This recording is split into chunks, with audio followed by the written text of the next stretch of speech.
Okay, good afternoon everybody. আমি sister Patnaik SSKM হসপিটালের sister tutor. আজ আমি আপনাদের অনলাইনে ক্লাসে প্রথম এসেছি। আজকে আমি যে ক্লাসটা নেব অলরেডি আপনাদের ইনফর্ম করা ছিল যে গ্যাস্ট্রোইন্টেস্টাইনাল সিস্টেমের উপরে। হ্যাঁ, সেই সিস্টেমের প্রথম পার্টটা মানে introduction, anatomy, physiology, functions, just introductory পার্টটা আজকে নেব। নেক্সট ডেতে জিআই সিস্টেমের যে ডিজিজ পোর্শনগুলো আছে, ভ্যারাইটিস টাইপ অফ ডিজিজ, সেইগুলো আমি ডিসকাস করব। সো আমি ডিরেক্ট যে চলে যাচ্ছি কেসে। তো আজকের টপিক গ্যাস্ট্রো ইন্টেস্টাইনাল সিস্টেম। ঠিক আছে, আপনাদের চ্যাপ্টারে দেখুন 26, 27, 29-এ মেনলি যে আপনাদের অ্যানাটমি, ফাংশন, এভরিবডি আছে, এভরিথিং আছে। তাই জন্য আজকে এই তিনটে চ্যাপ্টার 26, 27 এবং 29, এই তিনটা চ্যাপ্টার আমি আপনাদের ডিসকাশন করব। সো গ্যাস্ট্রো ইন্টেস্টাইনাল সিস্টেম ইন্ট্রোডাকশনে যদি যাই, আমরা প্রথমে একটু স্লাইডে চলে যাওয়ার আগে একটু ডিসকাস করে নিচ্ছি গ্যাস্ট্রো ইন্টেস্টাইনাল কথাটার মানে কি। তো গ্যাস্ট্রো, আমরা মোটামুটি গ্যাস্ট্রো কথাটার মানে জানি পেট, তাই তো। আর ইন্টেস্টাইনাল মানে অন্ত্র। অন্ত্রের আবার ভাগ আছে ক্ষুদ্রান্ত, বৃহদান্ত্র এটসেট্রা। তো গ্যাস্ট্রো ইন্টেস্টাইনালের টোটাল কথাটা তাহলে নাম হলো পেট এবং অন্ত্রের যে সিস্টেমটা, সেইটার ডিটেলসটা আলোচনা হবে। So introduction, the gastrointestinal system consists of a hollow muscular tube starting from the oral cavity where the food enter the mouth, continue through the pharynx, esophagus, stomach and intestine to the rectum and anus where food is expelled out. একদম ছোট্ট করে সুন্দর করে বাংলায় বলতে গেলে কি বলা যায়, যে গ্যাস্ট্রোইন্টেস্টাইনাল যে ট্র্যাকটা সেটা শুরু হয়েছে কোথা থেকে? অ্যাকচুয়ালি শুরু হয়েছে ওরাল ক্যাভিটি থেকে, মানে কি মাউথ থেকে শুরু হয়েছে, যেখান দিয়ে আমরা খাবারটা খাচ্ছি। তারপরে এটা চলে যাচ্ছে ফ্যারিংস, ইসোফেগাস, স্টোমাকে, এগুলোতে চলে যাচ্ছে।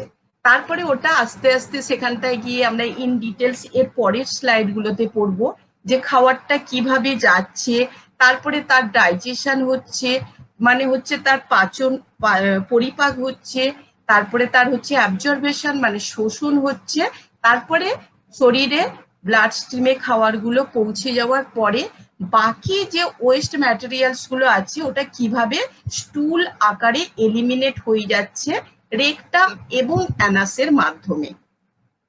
সো সিস্টেম বলতে আমাদের এইটুকুনি বোঝাচ্ছে যে আমাদের খাবারটা মাউথে ঢোকার পর থেকে কোন কোন পার্টে যাচ্ছে, কিভাবে কাজ করছে, এবং আলটিমেট রেকটাম এবং অ্যানাস দিয়ে বাকি ওয়েস্ট প্রোডাক্ট গুলো মানে খাওয়ার বডিতে যেটুকু লাগার পরে ওয়েস্ট প্রোডাক্ট গুলো রেকটাম এবং অ্যানাসের মাধ্যমে বাইরে বেরিয়ে যাচ্ছে। নেক্সট আমরা চলে যাচ্ছি, দেখুন organ associated with GI system, মানে কোন কোন অর্গান গুলো এই গ্যাস্ট্রো ইন্টেস্টাইনাল সিস্টেমটাকে কাজ করতে হেল্প করে। প্রথমেই বললাম যে খাওয়ার যেখান থেকে শুরু হচ্ছে মানে কি ওরাল ক্যাভিটি, মানে যে কি মেইন যে অর্গান গুলো সেগুলো দেখুন লেফট সাইডে আছে, আর অ্যাক্সেসরিজ কিছু অর্গান আছে সেটা দেখুন রাইট সাইডে আছে। মেইন অর্গান মানে কি এই অর্গান গুলো আমার শুরু হচ্ছে, এইগুলো আমার মাস্ট লাগছেই। অ্যাক্সেসরি অর্গান যে কি এগুলো আমার এই মেন অর্গানের কাজগুলোকে আরো বেশি এনহ্যান্স করতে বা এনরিচ করতে হেল্প করছে। সেই মেন অর্গান গুলো কি? মাউথ মানে মুখ, ফ্যারিংস গলবিল, দেখুন আপনাদের বইতে বাংলাতে সব লেখা আছে, ঠিক আছে। ইসোফেগাস, ইসোফেগাস মানে আমাদের এখানটায় যেটা শ্বাসনালী। তারপর স্টোমাক, স্টোমাক মানে কি পেট। তারপরে small intestine, large intestine. Small intestine মানে যে কি ক্ষুদ্রান্ত, আর লার্জ ইন্টেস্টাইন মানে বৃহৎ অন্ত্র, মানে বৃহদান্ত্র, তাই তো। বাংলায় লেখা আছে, আপনাদের বইতেও লেখা আছে, কিন্তু ইংলিশ টার্মগুলো জানা কিন্তু খুব জরুরি। তার মানে মেন অর্গান কি হলো? যে মাউথ হলো, ফ্যারিংস হলো, ইসোফেগাস হলো, স্টোমাক হলো, স্মল ইন্টেস্টাইন মানে ক্ষুদ্র অন্ত্র হলো, লার্জ ইন্টেস্টাইন মানে হচ্ছে বৃহৎ অন্ত্র হলো। এরপরে আসছে যে কি, যে অ্যাক্সেসরি অর্গান। অ্যাক্সেসরি অর্গান মানে আমি কি বললাম, যে অর্গানগুলো মেইন অর্গানের ফাংশন গুলোকে আরো বেশি ভালোভাবে কাজ করার জন্য হেল্প করে। সেগুলো কি, টিথ। মাউথের মধ্যে টিথ মানে আমরা যখন একটা খাবার খাচ্ছি, ওরাল ক্যাভিটিতে যখন একটা মাউথের মধ্যে যখন একটা খাবার ঢুকাচ্ছি, তখন তাকে ব্রেকডাউন করতে হেল্প করছে কি, টিথ। তারপরে আসছে কি টাং, যেখানটা, তারপরে আসছে যে কি স্যালাইভারি গ্ল্যান্ড, আর হচ্ছে যে কি লিভার মানে হচ্ছে যকৃৎ, গল ব্লাডার, প্যানক্রিয়াস মানে অগ্নাশয়। এগুলো কিন্তু মনে রাখতে হবে, কেন এগুলো হচ্ছে মেন পার্ট বা organ of the GI system. তাহলে মেন অর্গানের মধ্যে কি কি হলো, মাউথ হলো, ফ্যারিংস হলো, ইসোফেগাস হলো, স্টোমাক হলো, large intestine, small intestine, large intestine. Accessory অর্গানের মধ্যে teeth, tongue, salivary gland, liver, gall bladder and pancreas. ঠিক আছে, শোন নেক্সট আমি যাচ্ছি anatomy of the GI system. আমি এতক্ষণ কথাগুলো বললাম যে কি ওরাল ক্যাভিটি থেকে শুরু করে অ্যানাস অব্দি টোটাল যে অর্গানগুলো আছে, সেই অর্গানগুলো আমাদের গ্যাস্ট্রোইন্টেস্টাইনাল সিস্টেমের সঙ্গে জড়িত। তাহলে আমাদের শুরুতে কি আছে দেখুন, মাউথ। মাউথে কি আছে, এখানটা আমাদের স্যালাইভারি কিছু গ্ল্যান্ড আছে, যেখানটা স্যালাইভা সিক্রেশন হয়। নেক্সট কি আছে, ইসোফেগাস, এখানটা আবার ফ্যারিংস আছে। নেক্সট আসছে ইসোফেগাস। ইসোফেগাস মানে হচ্ছে কি বললাম, শ্বাসনালী। এইটা দিয়ে হচ্ছে যে খাবারটা আসে, তারপরে প্রবেশ করে কোথায়, যে স্টোমাকে। স্টোমাক মানে পেট। তারপরে আসছে যে কি, ওটা হচ্ছে প্যানক্রিয়াস। নেক্সট আসছে যে কি দেখুন, স্মল ইন্টেস্টাইন। স্মল ইন্টেস্টাইনের আবার তিনটে পার্ট আছে, যেটা আমরা পরের স্লাইডে দেখব। তারপরে হচ্ছে লার্জ ইন্টেস্টাইন। তার মানে কি, লার্জ ইন্টেস্টাইনে দিয়ে শেষ হয়েছে অ্যানাসে। লার্জ ইন্টেস্টাইনের পার্টগুলো কি দেখুন, এখানটা আছে অ্যাপেন্ডিক্স আছে, তারপরে হচ্ছে যে কি এখানটা সিগময়েড কোলন আছে, সিকাম আছে, তারপরে হচ্ছে যে কি এখানটা হচ্ছে রেকটাম আছে, তারপরে এখানটায় আনাস আছে। আর স্মল ইন্টেস্টাইনের তিনটে পার্ট আছে, যেটা আমরা পরের স্লাইডে পড়বো। তাহলে অ্যানাটমি অফ জিআই সিস্টেম বলতে গেলে কিন্তু mouth, ফ্যারিংস, mouth, salivary gland, ফ্যারিংস, oesophagus, stomach, pancreas, small intestine, large intestine, দিয়ে লার্জ ইন্টেস্টাইনের এন্ড হচ্ছে রেকটাম এন্ড অ্যানাস। ঠিক আছে, এরপরে হচ্ছে যে আমরা যাচ্ছি parts of small and large intestine. এই যে বললাম স্মল ইন্টেস্টাইন এবং লার্জ ইন্টেস্টাইন, এখানটায় দুটো, এর তিনটে পার্ট আছে। স্মল ইন্টেস্টাইনের তিনটে পার্ট আছে, আর লার্জ ইন্টেস্টাইনের হচ্ছে যে কটা পার্ট আছে। তো এই যে স্মল ইন্টেস্টাইনটা কি, তিনটে পার্ট গুলো কি কি, ডিওডিনাম, জেজুনাম, ইলিয়াম, এই তিনটে নিয়ে হচ্ছে স্মল ইন্টেস্টাইন তৈরি হয়েছে। এটা একটা সফট টিস্যু, যেটাকে বলা হচ্ছে স্মল ইন্টেস্টাইন বা ক্ষুদ্র অন্ত্র। নেক্সট আসছে কি লার্জ ইন্টেস্টাইন। লার্জ ইন্টেস্টাইন কি বলছে, it is the 5 feet long, মানে লম্বাটা হচ্ছে যে কি 5 feet and 3 inches diameter. Diameter বলতে কি বুঝালে, আমরা শুরুতে বলেছিলাম কি এটা একটা হলো শেপের, জিআই ট্র্যাক্টটা হচ্ছে একটা হলো শেপের। তো যে কোনো হলো জিনিসের মানে এরকম একটা ফাঁপা জিনিসের ডায়ামিটার থাকে, মানে কি তার গোল যে পার্টটা আছে তার এখান থেকে ওখানে যে দীর্ঘটা, সেটাকে বলা হচ্ছে ডায়ামিটার। সেইটা হচ্ছে 3 inches ডায়ামিটার চওড়া থাকে, আর লম্বা কত থাকে, 5 feet লম্বা থাকে। নেক্সট কি বলছে, the colon absorb water from the West and creating stool which enter the rectum and there create the urge to defecate. Defecate মানে হচ্ছে যে কি স্টুল করার ইচ্ছা, মানে হচ্ছে পায়খানা পাওয়ার ইচ্ছা। তার মানে কি হচ্ছে, যখন খাবারটা প্রবেশ করে যাচ্ছে, আমরা ইন ডিটেলস এর পরে যাচ্ছি, যখন মাউথ দিয়ে খাবারটা আসছে এবং সেটা আস্তে আস্তে ডাইজেশন হচ্ছে, অ্যাবজর্ব হচ্ছে, তারপরে হচ্ছে সেটা হচ্ছে যে যেটুকু নিউট্রিয়েন্টস আছে ব্লাডে কাজে লেগে যাচ্ছে, কিন্তু বাকি যে ওয়েস্ট প্রোডাক্ট গুলো আছে, মানে খাবারের যে পার্টটা শরীরে আর কাজে লাগছে না, সেই পার্টটা কি হচ্ছে যে কোলনের মাধ্যমে যে থ্রু রেকটাম অ্যান্ড অ্যানাস ওটা হচ্ছে স্টুল আকারে বেরিয়ে যাচ্ছে। এরপরে আসছি দেখুন অ্যানাটমি অফ স্মল ইন্টেস্টাইন। আমি একটু আগে কি বললাম যে স্মল ইন্টেস্টাইনের তিনটে পার্ট আছে। দেখুন তিনটে পার্ট, ডিওডিনাম, জেজুনাম, ইলিয়াম। তাহলে স্টোমাকের পরই স্মল ইন্টেস্টাইন শুরু হচ্ছে, তাই তো? তাহলে স্টোমাকের পর যদি স্মল ইন্টেস্টাইন শুরু হচ্ছে, তার তিনটে পার্ট আছে, যেটা হচ্ছে ডিওডিনাম, প্রথম পার্টটাকে বলা হচ্ছে, নেক্সট পার্টটাকে বলা হচ্ছে জেজুনাম, তারপরের পার্টটাকে বলা হচ্ছে ইলিয়াম। ঠিক আছে? এরপরে হচ্ছে যে কি anatomy of the large intestine. এবার স্মল ইন্টেস্টাইনের পরে মানে ক্ষুদ্রান্তের পরে বৃহদান্ত আছে। বৃহদান্ত বা লার্জ ইন্টেস্টাইনের অ্যানাটমিতে কি কি আছে? প্রথমে দেখুন পার্ট অফ অ্যাপেন্ডিক্স, অ্যাপেন্ডিক্সের এই পার্টটা এখানে দেখাচ্ছে। নেক্সট হচ্ছে সিকাম, এই পোর্শনটা হচ্ছে সিকাম। তারপরে হচ্ছে কি অ্যাসেন্ডিং কোলন, মানে কোলনটাকে তিনটে ভাগে ভাগ করা হয়েছে, ascending colon, transverse colon and descending colon.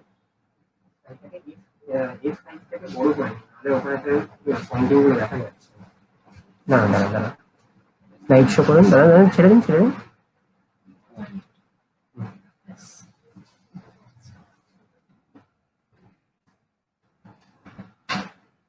Ascending colon, হ্যাঁ। এরপরে আসছে লার্জ ইন্টেস্টাইনের অ্যানাটমি। লার্জ ইন্টেস্টাইনের অ্যানাটমি দেখুন শুরু হয়েছে caecum, ascending colon, transverse colon and descending colon, lastly sigmoid colon, rectum and Anas. Ascending কথাটার মানে কি? যখন নিচ থেকে কোনো জিনিস ওপর দিকে উঠছে। দেখুন নিচ থেকে শুরু হয়ে ওপর দিকে যাচ্ছে, তাই জন্য এর মানেটা হচ্ছে অ্যাসেন্ডিং। ট্রান্সভার্স মানে যখন কোনো কিছু আড়াআড়ি ভাবে থাকছে, সেইটা হচ্ছে ট্রান্সভার্স কোলন, এইটা হচ্ছে ট্রান্সভার্স কোলন। নেক্সট দেখুন ডিসেন্ডিং কোলন। ডিসেন্ডিং কথাটার মানে কি? যখন উপর থেকে কোনো জিনিস নিচের দিকে নেমে আসছে, তাই তো? তাহলে হচ্ছে যে সেটার নাম হচ্ছে ডিসেন্ডিং কোলন। নেক্সট পার্টটা হচ্ছে সিগময়েড কোলন, রেকটাম এবং হচ্ছে অ্যানাস। ঠিক আছে?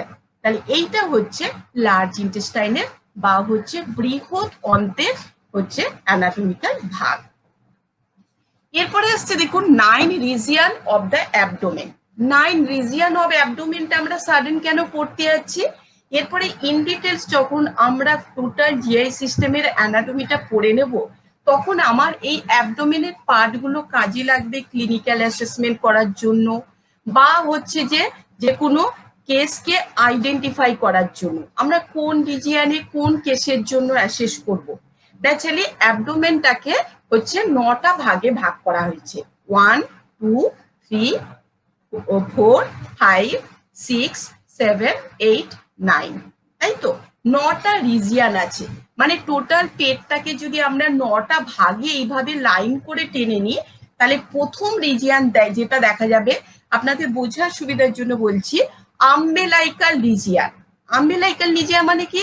যেটা আমাদের নাভি, তাহলে নাভির ওই পার্টটাকে বলা হচ্ছে আম্বেলাইকাল রিজিয়ন। ঠিক আছে? আম্বেলিকাস মানে কি? নাভি তো। নেক্সট কি এপিগ্যাস্ট্রিক রিজিয়ন। এপিগ্যাস্ট্রিক হচ্ছে আম্বেলাইকাল রিজিয়নের ঠিক ওপর পার্টটাকে বলা হচ্ছে এপিগ্যাস্ট্রিক রিজিয়ন। ঠিক আছে? নেক্সট হচ্ছে যে কি হাইপোগ্যাস্ট্রিক রিজিয়ন। হাইপো কথাটার মানে কি? হাইপো কথাটার মানে হচ্ছে কম বা নিচু, সেই জন্য এটা হচ্ছে নিচের দিকে। সেই জন্য কি বলে? তাহলে কি হলো? আম্বেলাইকাল region, epigastric region and hypogastric region. বোঝা গেছে? নেক্সট হচ্ছে 4 নম্বরে কি right hypochondriac region, left hypochondriac region, right lumber region. এই জায়গাটায় যেহেতু লাম্বার ভার্টিব্রাল পার্টটা থাকে স্পাইনাল কর্ডে, সেই জন্য কি বলা হচ্ছে? Lumber region. Left lumber region, right inguinal region.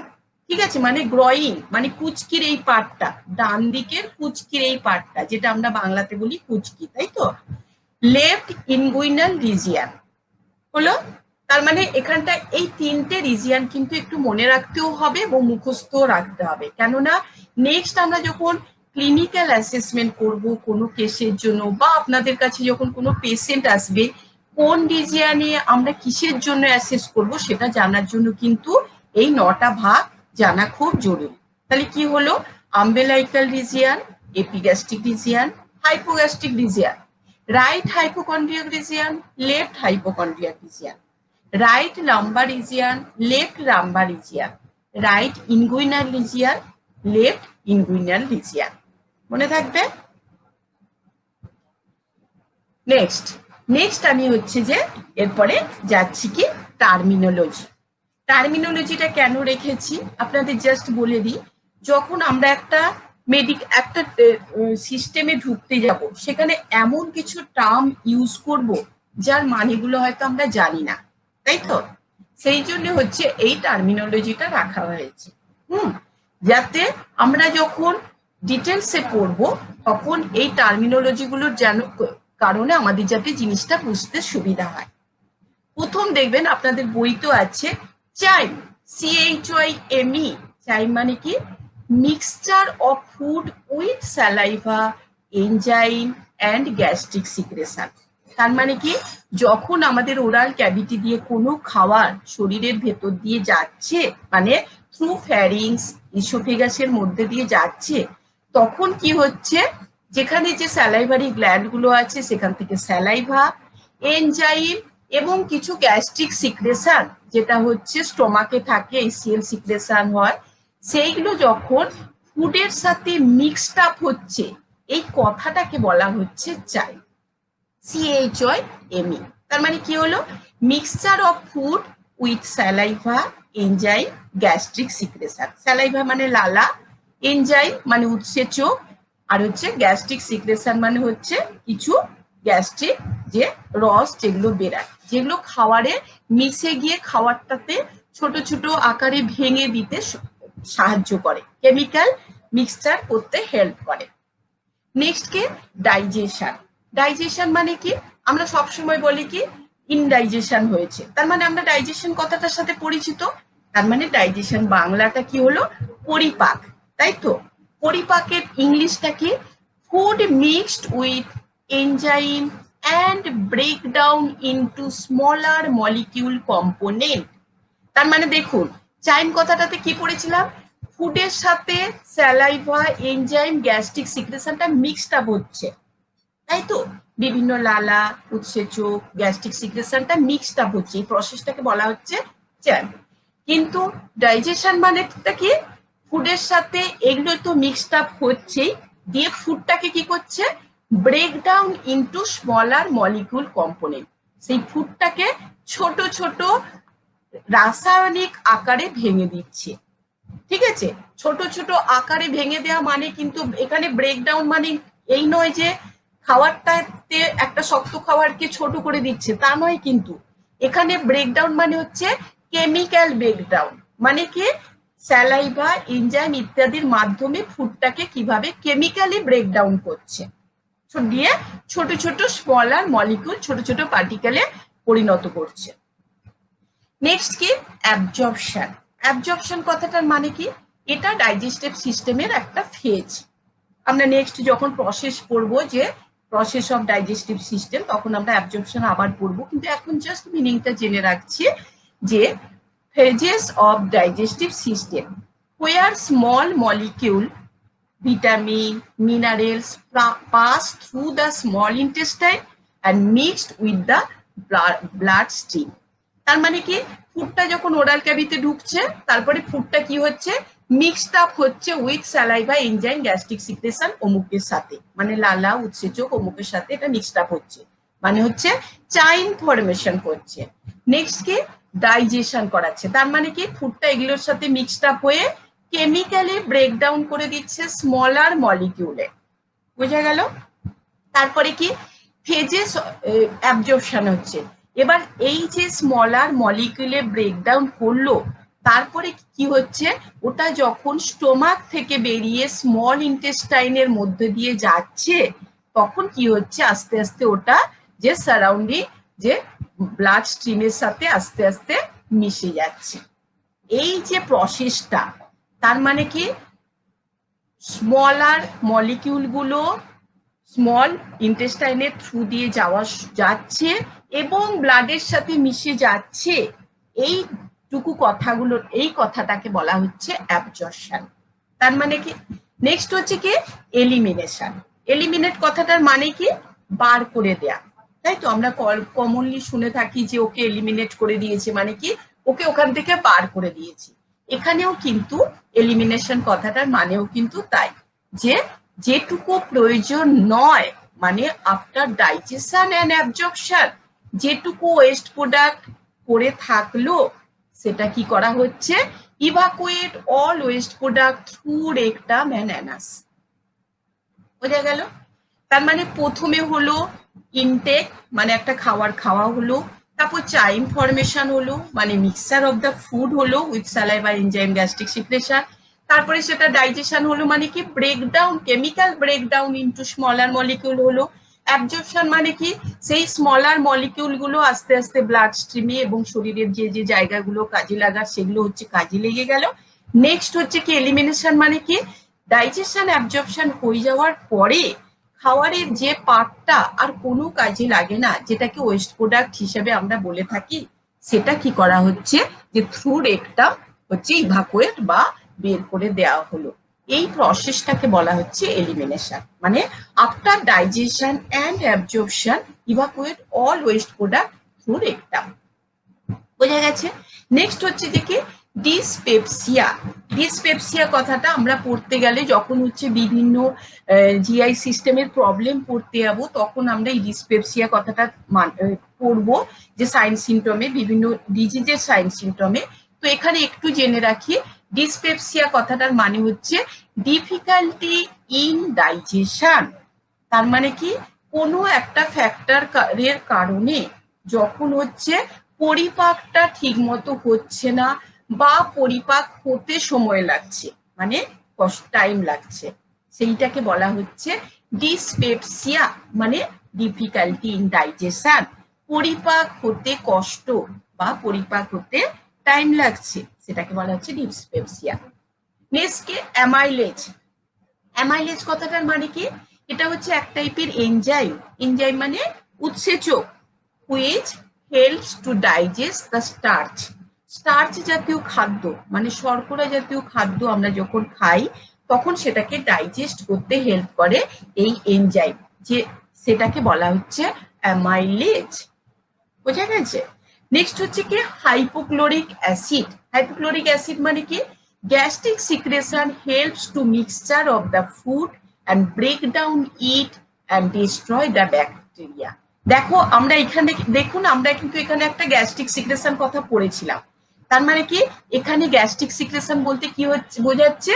HCl acid, তাই তো?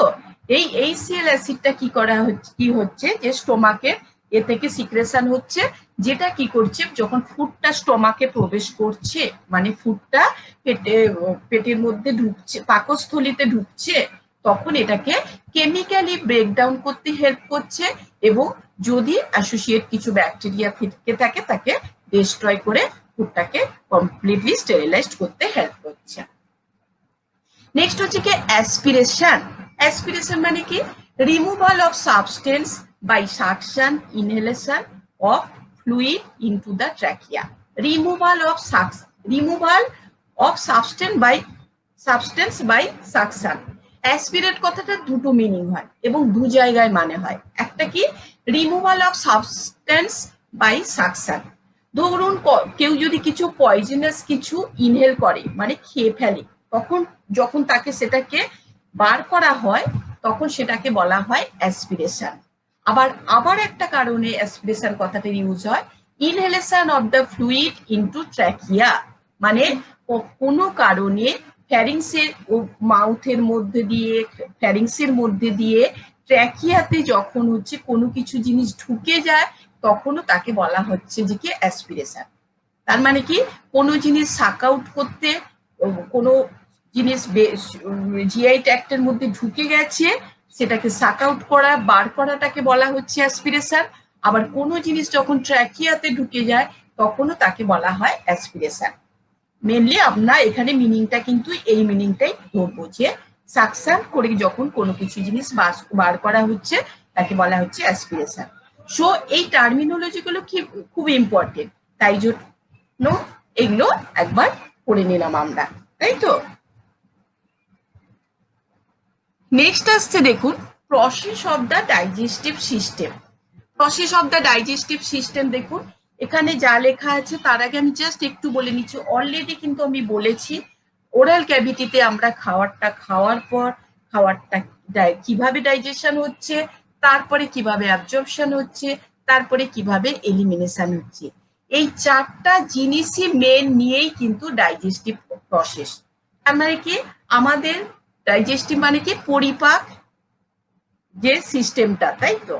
তো ডাইজেস্টিভ প্রসেসে পরিপাক সিস্টেমটার মধ্যে কি বলছে, প্রথম কাজ হচ্ছে ইনজেকশন অফ দ্য ফুড।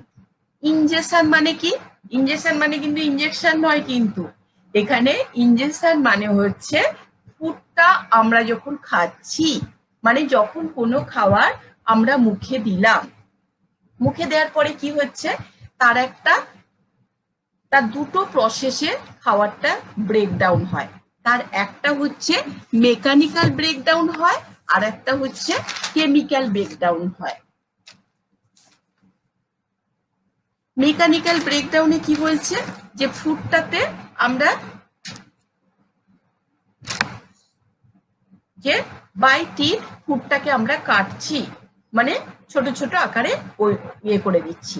কিন্তু কেমিক্যাল কেমিক্যাল যেটা কি হচ্ছে সেটা হচ্ছে যে কি তার মধ্যে বিভিন্ন লালারস বা উৎসেচক বা হচ্ছে যে সিক্রেশন, গ্যাস্ট্রিক সিক্রেশন অ্যাড হচ্ছে, তাই তো।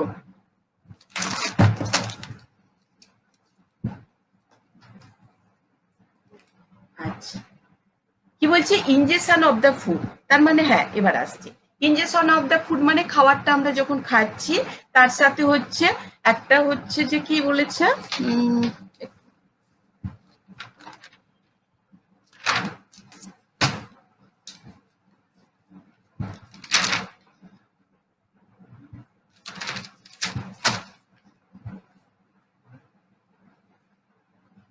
কি হচ্ছে আমরা খাবারটাকে যখন খাচ্ছি তখন তার একটা হচ্ছে মেকানিক্যাল ব্রেকডাউন হচ্ছে। মেকানিক্যাল ব্রেকডাউনে হেল্প করছে কি মাউথ, টিথ এটসেট্রা। কিন্তু কেমিক্যাল ব্রেকডাউন করছে ওখানটায় যে স্যালাইভা থাকছে, মানে মাউথের যে স্যালাইভারি গ্ল্যান্ড আছে সেখানটায় যে স্যালাইভা বা লালা থাকছে তারা হেল্প করছে তার কেমিক্যাল বা রাসায়নিক ব্রেকডাউন করে দিতে। তারপরে কি হচ্ছে breakdown of the food particle into smaller size of molecule for digestion।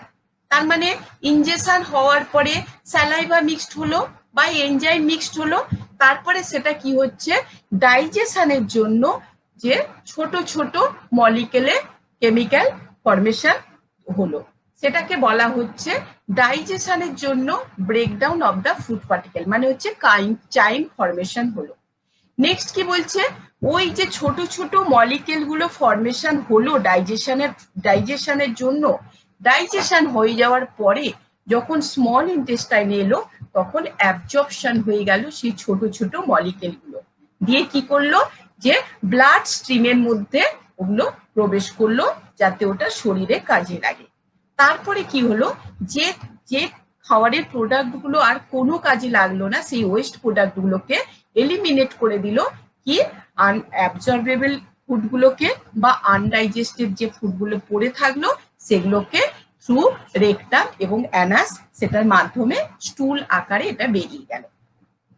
তার মানে প্রসেস অফ দ্য ডাইজেশনটা আরেকবার জাস্ট একটু ভুলিয়ে নিই।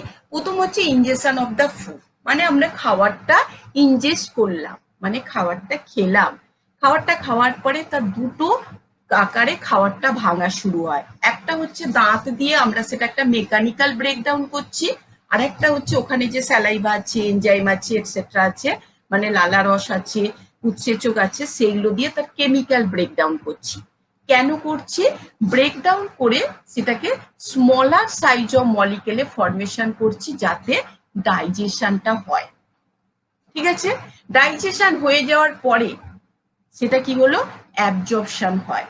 তার মানে কি এই যে স্মলার নিউট্রিয়েন্টস গুলো আস্তে আস্তে কি করছে এবার ব্লাড স্ট্রিমে মিশে গেল, ব্লাড স্ট্রিমে মিশে যাওয়ার পরে বাকি যে আনডাইজেস্টেড এবং আনঅ্যাবজর্ব ফুডস্টাফ গুলো থাকলো সেগুলোকে আস্তে আস্তে যে স্টুল আকারে যে এলিমিনেশন করা হবে। তাহলে মেন চারটা প্রসেস হচ্ছে injection, breakdown of the food for digestion, absorption and elimination of the waste product or undigested unabsorbed food. বোঝা গেছে?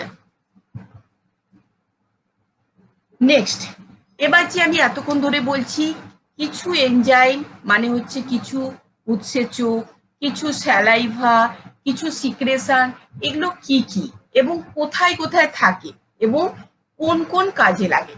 এখানটায় দেখুন বাঁ দিকে লেখা আছে এনজাইম। এনজাইম কি করছে? কার্বোহাইড্রেট ডাইজেশনে হেল্প করছে, মানে কার্বোহাইড্রেট জাতীয় যেটুকু আমরা যখন ভাত রুটি এইসব খাচ্ছি, কার্বোহাইড্রেট জাতীয় যেটুকু যে খাদ্যগুলোকে তাদের হচ্ছে যে ডাইজেশনের জন্য যে এগুলো এনজাইম গুলো হেল্প করছে, তারা কি কি? স্যালাইভারি এনজাইম, প্যানক্রিয়াটিক অ্যামাইলেজ, আর একটা হচ্ছে ম্যালটেজ। স্যালাইভারি অ্যামাইলেজ, প্যানক্রিয়াটিক অ্যামাইলেজ, আর একটা হচ্ছে ম্যালটেজ। এবার এরা কোথা থেকে বেরোচ্ছে? স্যালাইভারি অ্যামাইলেজটা বেরোচ্ছে স্যালাইভারি গ্ল্যান্ড থেকে, যেটা হচ্ছে মুখের মধ্যে থাকে যে স্যালাইভারি গ্ল্যান্ড।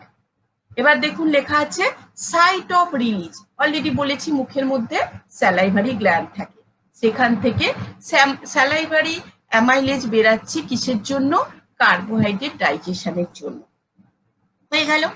নেক্সট দেখুন প্যানক্রিয়াটিক অ্যামাইলেজ, এটাও কিন্তু কার্বোহাইড্রেট ডাইজেশনে হেল্প করে। এটা বেরোচ্ছে কোথা থেকে?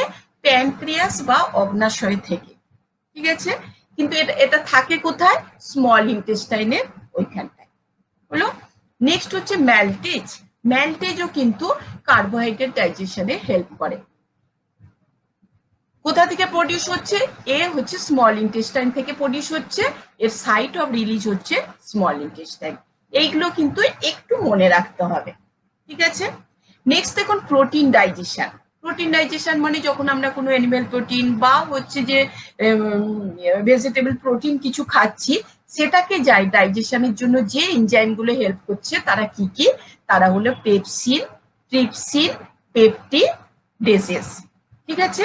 পেপসিন কোথা থেকে বেরাচ্ছে? পেপসিন হচ্ছে গ্যাস্ট্রিক গ্ল্যান্ড থেকে বেরোচ্ছে। গ্যাস্ট্রিক কথাটার মানে কি? স্টমাক, স্টমাক বা পাকস্থলী, তাই তো? এটা স্টমাকেই থাকছে। ট্রিপসিন, ট্রিপসিন কোথা থেকে বেরোচ্ছে? প্যানক্রিয়াস থেকে, তাহলে প্যানক্রিয়াসের সাইড কোথায়? Small intestine. নেক্সট হচ্ছে কি? পেপটিডেস, পেপটিডেস কোথা থেকে বেরোচ্ছে? স্মল ইন্টেস্টাইন থেকে, তাহলে তার লোকেশন কি? যে স্মল ইন্টেস্টাইন। এরপরে দেখুন লেখা আছে ফ্যাট ডাইজেশন। ফ্যাট ডাইজেশন মানে হচ্ছে লাইপেজ নামক যে এনজাইমটা, সেটা কি করে হচ্ছে ফ্যাট ডাইজেশনে হেল্প করছে। বোঝা গেল? এটা কোথা থেকে বেরোচ্ছে? এটা প্যানক্রিয়াস থেকে বেরোচ্ছে এবং এর লোকেশন কোথায়? এর লোকেশন হচ্ছে স্মল ইন্টেস্টাইন। তাহলে এই যে এনজাইম গুলো, কি কি এনজাইম কাকে ডাইজেস্ট করার জন্য, মানে ছোট ছোট পার্টিকেলে কেমিক্যাল ব্রেকডাউন করার জন্য বেরোচ্ছে এবং তারা কোথা থেকে বেরোচ্ছে এবং তাদের লোকেশন কোনটা, সেইটা কিন্তু একটু মনে রাখতে হবে। যে কার্বোহাইড্রেটের ডাইজেশন এ হেল্প করছে স্যালাইভারি অ্যামাইলেজ, প্যানক্রিয়াটিক অ্যামাইলেজ, ম্যালটোজ, ঠিক আছে? প্রোটিন ডাইজেশনে হেল্প করছে পেপসিন, ট্রিপসিন, পেপটিডেস, ঠিক আছে? এরপরে হচ্ছে ফ্যাট ডাইজেশন। ফ্যাট ডাইজেশনে হেল্প করছে লাইপেজ, যেটা কোথা থেকে বেরোচ্ছে? সেটা বেরোচ্ছে প্যানক্রিয়াস থেকে, ঠিক আছে? বোঝা গেছে? এটা কিন্তু একটু মুখস্থ করতে হবে। নেক্সট আসছে দেখুন ক্লিনিক্যাল এক্সামিনেশন অফ অ্যাবডোমেন। এটা এবার কিন্তু একটু অন্যদিকে আমরা চলে গেলাম। অন্যদিকে চলে গেলাম মানে কি? আমরা এতক্ষণ ধরে কি কি পড়ে এলাম জাস্ট একটু দেখে নিচ্ছি। কি পড়ে এলাম একটু দেখুন। যে আমরা পড়লাম ইন্ট্রোডাক্টরি পার্ট, মানে একটা জিআই সিস্টেমের, জিআই সিস্টেম মানে জিআই ট্র্যাক্টটা কি, মানে কি নিয়ে ফরমেশন হয়েছে। তারপরে এলাম কি? তার মেন অর্গান কি, তাই তো? তারপরে এলাম তার অ্যাক্সেসরি অর্গান কি। মেন অর্গান মানে mouth, ফ্যারিংস, oesophagus, stomach, small intestine, large intestine. মুখ, গলবিল, ইসোফেগাস, পাকস্থলী, উদ্দান্ত বৃহদান্ত। রাইট সাইডে কি বললাম, অ্যাক্সেসরি অর্গান মানে সাহায্যকারী যে অর্গানগুলো কি আছে, টিথ মানে দাঁত, টাং জিভ, স্যালাইভারি গ্ল্যান্ড লিভার মানে যকৃৎ, গল ব্লাডার, প্যানক্রিয়াস। এরপরে এলাম anatomy of GI system. Already বলে দিলাম যে মাউথ থাকবে, ফ্যারিংস থাকবে, স্যালাইভারি গ্ল্যান্ড থাকবে, ইসোফেগাস থাকবে, স্টোমাক থাকবে, প্যানক্রিয়াস থাকবে, স্মল ইন্টেস্টাইন থাকবে, লার্জ ইন্টেস্টাইনের পুরোটা থাকবে, তাই তো। এবার আসছে যে কি, যে স্মল ইন্টেস্টাইনের কটা পার্ট, স্মল ইন্টেস্টাইনের ডিওডিনাম, জেজুনাম, ইলিয়াম, ঠিক আছে। নেক্সট আসছে দেখুন লার্জ ইন্টেস্টাইনের কটা পার্ট, সিকাম আছে, ascending colon, transverse colon, descending colon, sigmoid colon, rectum, anus, ঠিক আছে। নেক্সট আসছে দেখুন 9 region of abdomen, umbilical region, epigastric region, hypogastric region, right hypochondriac region, left hypochondriac region, right lumbar region, left lumbar region, right inguinal region, left inguinal region, ঠিক আছে। Next এলাম terminology. টার্মিনোলজিতে মানে কি, কাইম মানে কি, ডাইজেশন মানে কি, অ্যাবজর্পশন মানে কি, এলিমিনেশন মানে কি, ডিসপেপসিয়া মানে কি, অ্যামাইলেজ মানে কি, হাইপোক্লোরিক অ্যাসিড কি, অ্যাসপিরেশন বলতে কি বোঝায়, তাই তো। এরপরে এলাম ফুড ডাইজেস্টিভ সিস্টেমের মেইন প্রসেসটা কি। এই ফুডটা প্রথমে ইনজেকশন করা হলো, তারপর কেমিক্যাল ব্রেকডাউন করা হলো ফর ডাইজেশন, ডাইজেশনের পরে ওটা অ্যাবজর্পশন হয়ে গেল, তারপর ব্লাড স্ট্রিমে স্মল নিউট্রিয়েন্টস গুলো মিশে গেল, তারপরে হচ্ছে ওয়েস্ট প্রোডাক্ট গুলো যে থ্রু রেকটাম এবং অ্যানাসের মাধ্যমে ওটা হচ্ছে স্টুল আকারে বেরিয়ে গেল। নেক্সট হচ্ছে major digestive enzyme and secretion, কি কি, একটা কার্বোহাইড্রেট ডাইজেশনের জন্য কি কি, প্রোটিন ডাইজেশনের জন্য কি কি, ফ্যাট ডাইজেশনের জন্য কি কি। কার্বোহাইড্রেট ডাইজেশনের জন্য salivary amylase, pancreatic amylase, maltase. Protein ডাইজেশনের জন্য পেপসিন, ট্রিপসিন, পেপটিডেজ, ঠিক আছে। ফ্যাট ডাইজেশনের জন্য লাইপেজ। এরপরে আসছি কেন আমি এই জিনিসটাকে একবার রিভিশন করে এলাম, এরপরে কিন্তু আমরা একটু প্র্যাকটিক্যাল পার্টে চলে যাব। প্র্যাকটিক্যাল পার্ট মানে আপনাদের কাছে পেশেন্ট আসবে, তাই তো, তাদের আপনারা যেরকম অ্যাসেস করতে যাবেন, তখন সেই যে ক্লিনিক্যালি এক্সামিনেশন করবেন, সেই জন্য তাহলে আমাদের প্র্যাকটিক্যাল যে নলেজটা আমাদের এবার দরকার, সেইটার জন্য আমরা এই পার্টটাতে এবার ঢুকছি। কি ঢুকছি, ক্লিনিক্যাল এক্সামিনেশন অফ অ্যাবডোমেন। মানে আমরা আমাদের কাছে যখন একটা পেশেন্ট আসবে, তখন আমরা তাকে কিভাবে ক্লিনিক্যালি এক্সামিন করব, কিভাবে অ্যাসেস করব, কিভাবে তার প্রবলেমটা আইডেন্টিফাই করব, ঠিক আছে, আর হচ্ছে কিভাবে তার ট্রিটমেন্টটা করব। তাহলে ক্লিনিক্যাল এক্সামিনেশনের মধ্যে প্রথম কাজ হচ্ছে, যখন কোনো পেশেন্ট আপনাদের কাছে আসবে, প্রথম কাজ হচ্ছে হিস্ট্রি টেকিং। বোঝা গেল, কি হিস্ট্রি নেব, যে তার যদি পেন আছে কিনা, পেন, ইনডাইজেশন মানে তার পরিপাক ঠিক মতো হচ্ছে না, এটা ডাইজেশন হয় না, পরিপাক হয় না, অপরিপাক হয়, সেটা জানলাম। অ্যানোরেক্সিয়া, অ্যানোরেক্সিয়া মানে দেখবেন আপনাদের বইতে আছে ক্ষুধা মান্দ, মানে তার হয়তো খিদে হচ্ছে না বললো। ডিসফেজিয়া, ডিসফেজি মানে হচ্ছে ডিফিকাল্টি ইন সোয়ালোয়িং, মানে খেতে কষ্ট হচ্ছে, কোনো জিনিস মুখে দিয়েছে কিন্তু গলাধঃকরণ করতে কষ্ট হচ্ছে, বোঝা গেল। ভমিটিং, তার বমি হয় কিনা, নজিয়া, বমি ভাব আসে কিনা, জন্ডিস, জন্ডিস কথাটার মানে আপনারা জানেন। অ্যাবডোমিনাল সোয়েলিং, পেটে কোথাও ফোলা আছে কিনা। বাওয়েল অ্যান্ড ব্লাডার হ্যাবিট, তার রেগুলার, তার ইউরিন, তার রেগুলার স্টুল ঠিক মতো হয় কিনা, ঠিক আছে।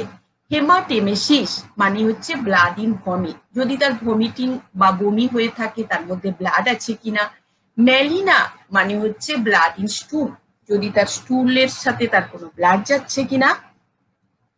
ডায়রিয়া এটসেট্রা, আরো অনেক কিছু আছে, এগুলো হচ্ছে মেইন জিনিস। তার মানে কোনো পেশেন্ট যদি আপনাদের কাছে আসে, তার প্রথম কাজ হচ্ছে আমাকে এই ধরনের হিস্ট্রিগুলো আমাকে নিতে হবে। কি নেব, তার কোথায় পেন হচ্ছে, তার ঠিক মতো পরিপাক হচ্ছে, পেন মানে ব্যথা, তাই তো, পরিপাক হচ্ছে কিনা বা ঠিক মতো পরিপাক হয় কিনা, ক্ষুধামান্দ হয় কিনা, খেতে কষ্ট হচ্ছে কিনা মানে গলাধঃকরণ করতে কষ্ট হচ্ছে কিনা, মানে ডিসফেজিয়া মানে ডিফিকাল্টি ইন সোয়ালোয়িং, কোনো জিনিস যখন গিলতে কষ্ট হয়। ভমিটিং মানে বমি, নজিয়া মানে হচ্ছে যে বমি বমি ভাব, জন্ডিস, অ্যাবডোমিনাল সোয়েলিং, পেটের মধ্যে কোথাও ফোলা, কোনো জায়গা আস্তে আস্তে ফুলে যাচ্ছে কিনা, বা হচ্ছে বাওয়েল এবং ব্লাডার হ্যাবিট, তার হচ্ছে ইউরিন স্টুল মানে হচ্ছে তার পায়খানা প্রস্রাব ঠিক মতো হয় কিনা রেগুলার ভাবে।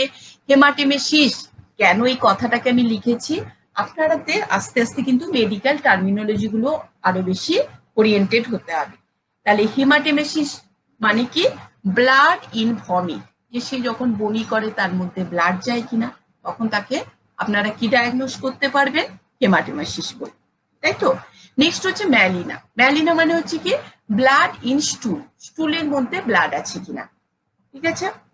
ডায়রিয়া, ডায়রিয়া কথাটার মানে আপনারা জানেন, এটসেট্রা। এরপরে আসছে কি পেন, যদি বলে পেন আছে তাহলে পেনের অনসেট কি, অনসেট মানে কি, হঠাৎ শুরু হয়েছে নাকি অনেকদিন ধরে হচ্ছে, নাকি মাঝে মাঝে হয়, নাকি পার্টিকুলার খাওয়ার পরে হয়, এই জিনিসগুলো হচ্ছে যে কি আপনাদের হিস্ট্রিটা নিতে হবে। তারপর হচ্ছে ক্যারেক্টার, ক্যারেক্টার মানে কি, পেনের ক্যারেক্টার বলতে কি বোঝাচ্ছে, যে পেনের টাইপটা কি, পেনটা কি খুব জোরালো আকারে হচ্ছে, না খুব আস্তে আস্তে হচ্ছে, না প্রথমে আস্তে আস্তে হয় তারপরে ধীরে ধীরে বাড়ছে, এই ধরনের ক্যারেক্টার টাইপ অফ, মানে তার ইন্টেন্সিটি মানে তার তীক্ষ্ণতা বা তীব্রতাটা, বা ডাল পেন হচ্ছে কিনা, মানে ভেগ একটা পেন কিছু হচ্ছে কিনা, এই ধরনের হিস্ট্রি গুলো নিতে হবে। নেক্সট হচ্ছে রেডিয়েশন, যদি তার পেনটা কোথাও হয়ে থাকে আস্তে আস্তে পেনটা ওইখান থেকে অন্য কোনো দিকে স্প্রেড করছে কিনা, মানে রেডিয়েট করে যাচ্ছে কিনা, তাহলে পেনের রেডিয়েশন হচ্ছে কিনা। এলিমিনেশন, হয়তো দেখা গেলো পেন হচ্ছে, খাওয়ার পরে হিস্ট্রি দিল আপনাকে, যে আপনাকে কোনো পেশেন্ট হয়তো আপনাদের কাছে এলো এবং সে হিস্ট্রি দিল যে তার পেন হচ্ছে, এবং সেটা খাওয়ার পরে, সে কিছু একটা খাওয়ার পরে পেনটা আস্তে আস্তে ওর সাবসাইড হয়ে যাচ্ছে, মানে চলে যাচ্ছে, তার মানে তার কখন এলিমিনেশন হচ্ছে, পেনটা কতক্ষণ থাকছে, তাহলে সেই ধরনের হিস্ট্রি গুলো নিতে হবে। নেক্সট হচ্ছে টাইমিং, ঠিক পার্টিকুলার কোন টাইমে পেনটা হচ্ছে, কোনো নির্দিষ্ট একটা টাইমে হচ্ছে না যখন তখন পেনটা হচ্ছে। তারপর হচ্ছে সিভিআইটি, সিভিআইটি বলতে কি বোঝাচ্ছে, যে পেনটা অল্প, মাইল্ড, মডারেট, না সিভিআইটি মানে খুব অল্প ধরনের যেটা টলারেট করা যাচ্ছে, নাকি প্রচন্ড পরিমাণে এতটা সিভিয়ার হচ্ছে যেটাকে টলারেট করা যাচ্ছে না, এই ধরনের হিস্ট্রি গুলো কিন্তু নিতে হবে। নেক্সট আসছে কি ভমিটিং, ভমিটিং এর সেম, যে ভমিটিং এর টাইম, কোন টাইমে ভমিটিং হচ্ছে, যে খাওয়ার পর ভমিটিং হচ্ছে নাকি এমনি এমনি সকালবেলা উঠলেই ভমিটিং হচ্ছে। তারপরে হচ্ছে যে কি অ্যামাউন্ট, যে কতটা পরিমাণ ভমিটিং হচ্ছে। তারপর হচ্ছে কালার, যে ভমিটিং এর কালারে যদি ডিফারেন্স থাকে তাহলে আমরা সেখানটা বলতে পারি হেমাপটাইসিস হচ্ছে বা অমুক তমুক অনেক রকম ডায়াগনোসিস করতে পারি। ওডার, ওডার মানে হচ্ছে গন্ধ, যে কোনো ব্যাড ওডার মানে কোনো ভমিট যখন করছে তার মধ্যে হয়তো কোনো একটু অ্যাসিড অ্যাসিড গন্ধ, বা হচ্ছে কোনো ব্যাড মানে খুব দুর্গন্ধযুক্ত গন্ধ বেরোচ্ছে, এই ধরনের কোনো ভমিটিং হচ্ছে কিনা, বা ব্লাড ইন ভমিট, বা ভমিটের মধ্যে ব্লাড বেরোচ্ছে কিনা। তাহলে ব্লাড ইন ভমিট মানে আমরা অলরেডি আগে জেনেছি, মানে কি হেমাটাইটিস হয়েছে, আমরা তাহলে বুঝবো। তাহলে এই হিস্ট্রি গুলো নিলে আমরা কি ধরনের ডায়াগনোসিসে আসতে পারবো, আমি এখানে একটা টার্ম লিখেছি দেখুন, ডিফারেন্সিয়াল ডায়াগনোসিস, মানে কি এই হিস্ট্রি থেকে আমরা ডিফারেন্ট ডায়াগনোসিসে আসতে পারি। টিউবারকিউলোসিসও হতে পারে, হেমাপটাইসিসও হতে পারে, ম্যালিনা মানে কি ব্লাড ইন স্টুলও হতে পারে, ম্যালঅ্যাবজর্পশন সিনড্রোমও হতে পারে, থাইরয়েড, অনেক ডিজিজ আছে। তার মানে কি আমার হিস্ট্রিটার উপর নেয়ার উপরে কিন্তু ডিপেন্ড করছে যে আমরা তাকে কি ডায়াগনোসিস করতে পারবো। তার মানে হিস্ট্রিটা কিন্তু ভীষণ ইম্পর্টেন্ট। এখানে কিছু জিনিস লেখা আছে, সব জিনিস তো আর স্লাইডে ঢোকে না, কিন্তু অনেক ধরনের মোটামুটি এই ধরনের হিস্ট্রি গুলো আমরা নেব, ঠিক আছে। ঠিক আছে, তাহলে 1 নম্বর হলো হিস্ট্রি টেকিং। এরপরে আসছে দেখুন ইন্সপেকশন, তাহলে শুধুমাত্র হিস্ট্রি নিয়ে কি একটা পেশেন্টের কি ডায়াগনোসিস করা যায় না, তাকে কি করতে হবে, ইন্সপেক্ট করতে হবে। ইন্সপেক্ট কথাটার মানে কি, যে visualisation and side by side simultaneously asking, মানে তুমি তাকে আপনি তাকে জিজ্ঞাসাও করছেন, আবার আপনি চোখেও দেখছেন, মানে ভালো করে অবজার্ভ করছেন, যেটাকে বলা হচ্ছে ইন্সপেকশন। কি দেখবো, ইন মাউথ, ইন মাউথ আমরা কি দেখতে পারি, কোনো ট্রমা আছে কিনা, মানে কোনো ক্ষত তৈরি হয়েছে কিনা। লিসন, লিসন মানে ওর ঘা ক্ষত এরকম ধরনের কিছু আছে কিনা। কোটের টাং আছে কিনা, স্টোমাটাইটিস, ভিটামিন ডেফিসিয়েন্সি, এগুলো তাহলে হলে কিন্তু এগুলো কোটের টাং এগুলো থাকার পসিবিলিটি থাকে, ঠিক আছে।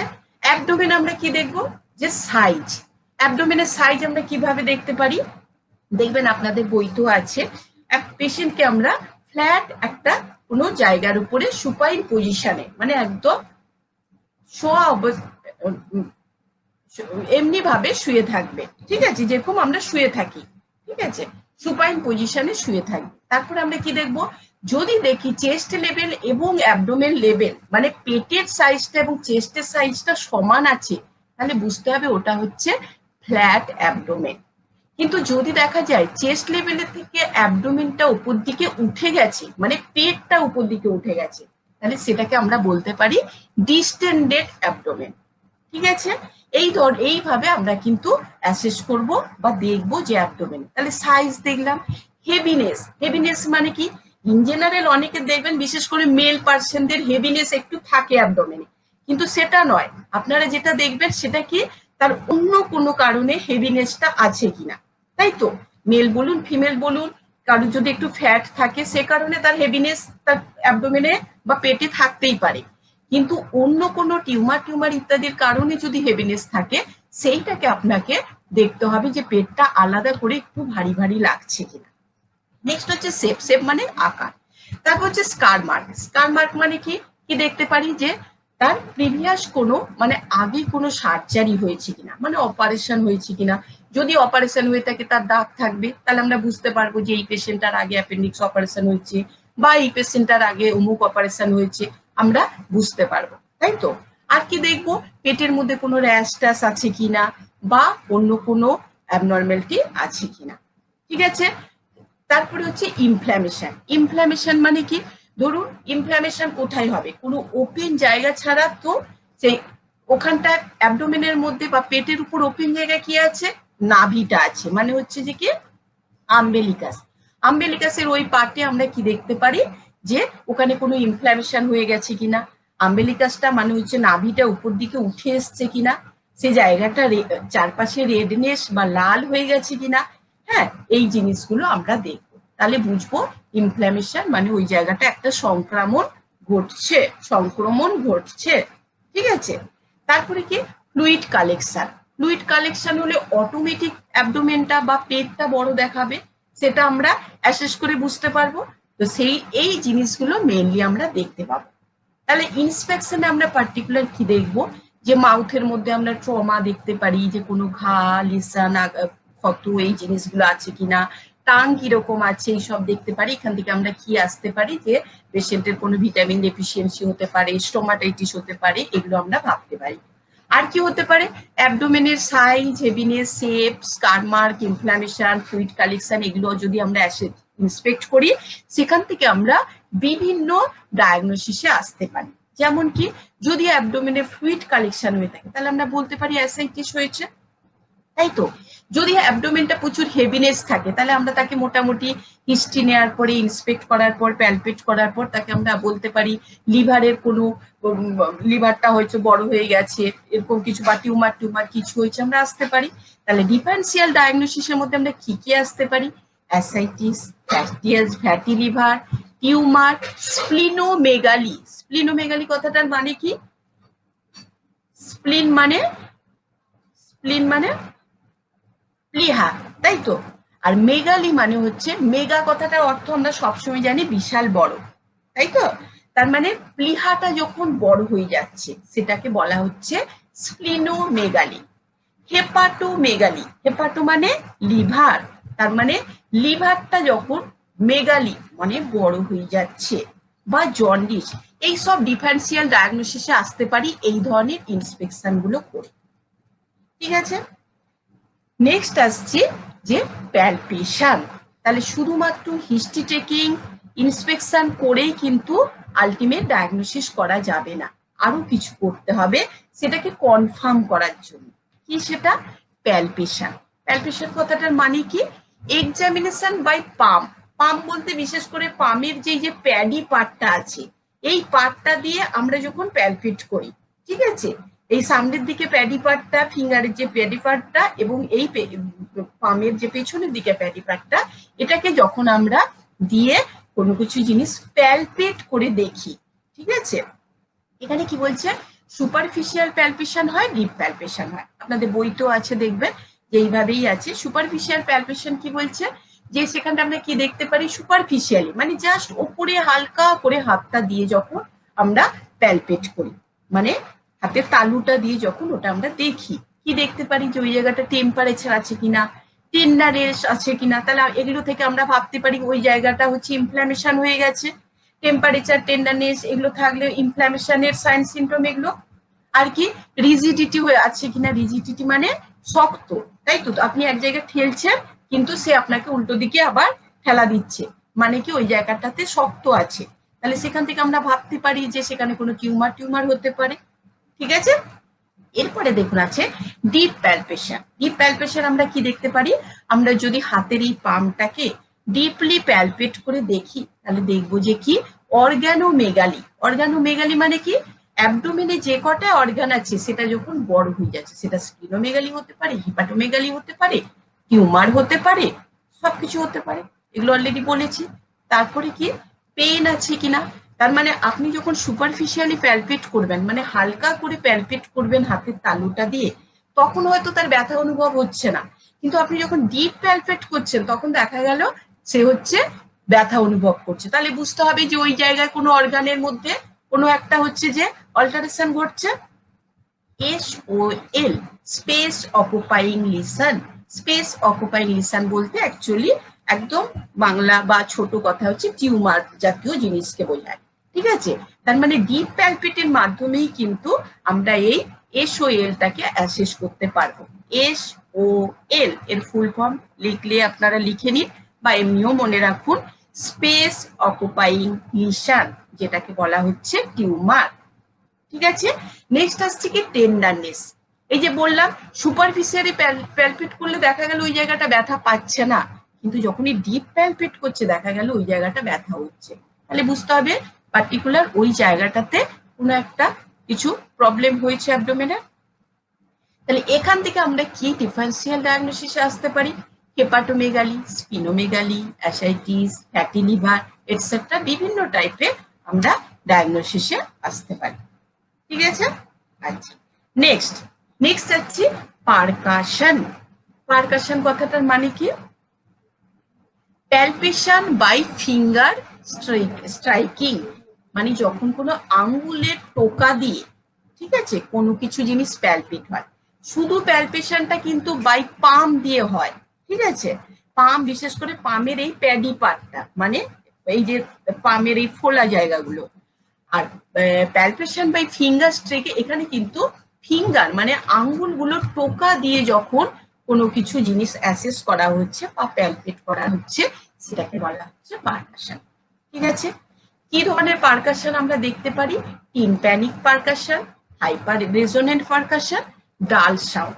টিম্প্যানিক পারকাশন মানে কি বলছে, যখন স্পেশালি এটা হচ্ছে ইন্টেস্টাইনে যদি আপনারা একটা ফিঙ্গার, বিশেষ করে মিডিল ফিঙ্গারটা, এই যে আপনাদের মধ্যমা মানে আঙ্গুলের মাঝের ফিঙ্গারটা, বাম হাতের মাঝের ফিঙ্গারটা অ্যাবডোমেনের উপর রাখতে হবে।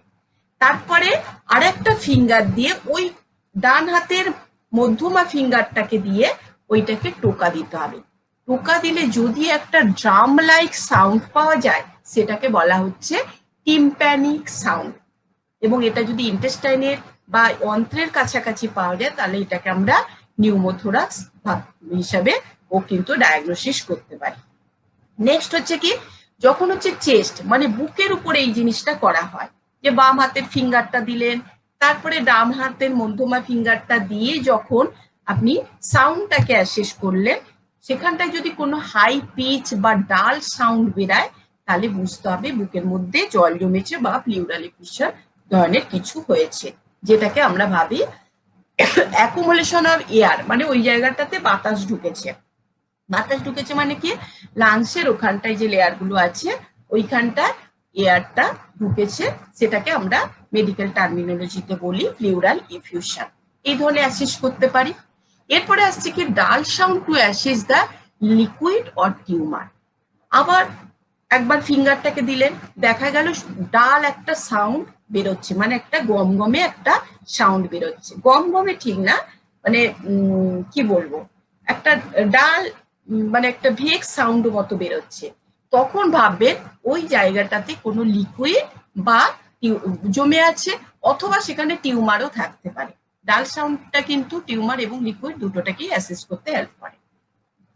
তাহলে এই পারকাশনটা কিন্তু খুব সহজ কিন্তু নয়, একটু প্র্যাকটিস করতে হবে। কেন এটা কিন্তু ফিঙ্গার স্ট্রাইকিং এর মাধ্যমে আপনি হয়তো জায়গাটাতে টোকা দিলেন, দিয়ে সাউন্ডটা বুঝতে পারলেন, কিন্তু অ্যাকচুয়ালি ওটা ড্রাম লাইক নাকি ডাল সাউন্ড নাকি হাই পিচ সাউন্ড, এইটাকে অ্যাসেস করাটাই মেইন জিনিস। ওইটা যদি অ্যাসেস করতে পারেন তাহলে আপনারা বুঝতে পারবেন যে ওটা ওখানটা এয়ার জমে আছে নাকি ওখানে টিউমার জমেছে না ওখানে ওয়াটার কালেকশন হয়েছে, সেটা আপনারা বুঝতে পারবেন। ঠিক আছে, আচ্ছা। নেক্সট হচ্ছে কি অসকালটেশন। অসকালটেশন কথাটার মানে কি লিসেনিং, কোনো কিছু জিনিস শোনা। কি শুনবেন? By stethoscope. এটা কিন্তু আপনারা শুধুমাত্র কান পেতে কিন্তু নাও শুনতে পারেন, এটার জন্য কিন্তু স্টেথোস্কোপটা খুব জরুরি। অসকালটেশন বাই স্টেথোস্কোপ কি বলেছে? Assess for 15 to 20 second. Commonly এটা হচ্ছে এই টাইম একবার দেখা হয় যে স্টেথোটাকে এখানে বসানো হয়। আমরা অ্যাবডোমেনটাকে 4টা ভাগে ভাগ করেছি। লেফট আপার গোটা পেটটাকে যদি আমরা এরকম ক্রস করি তাহলে 4টা ভাগ হবে।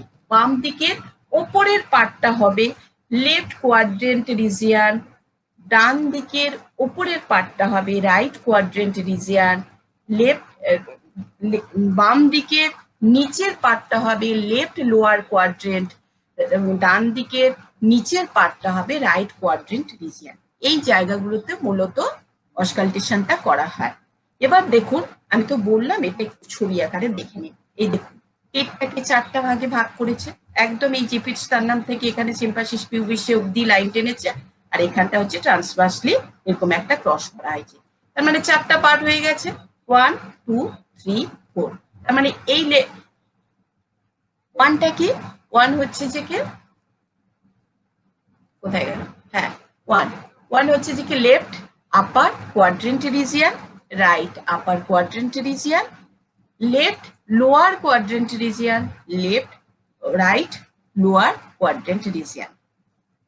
ঠিক আছে,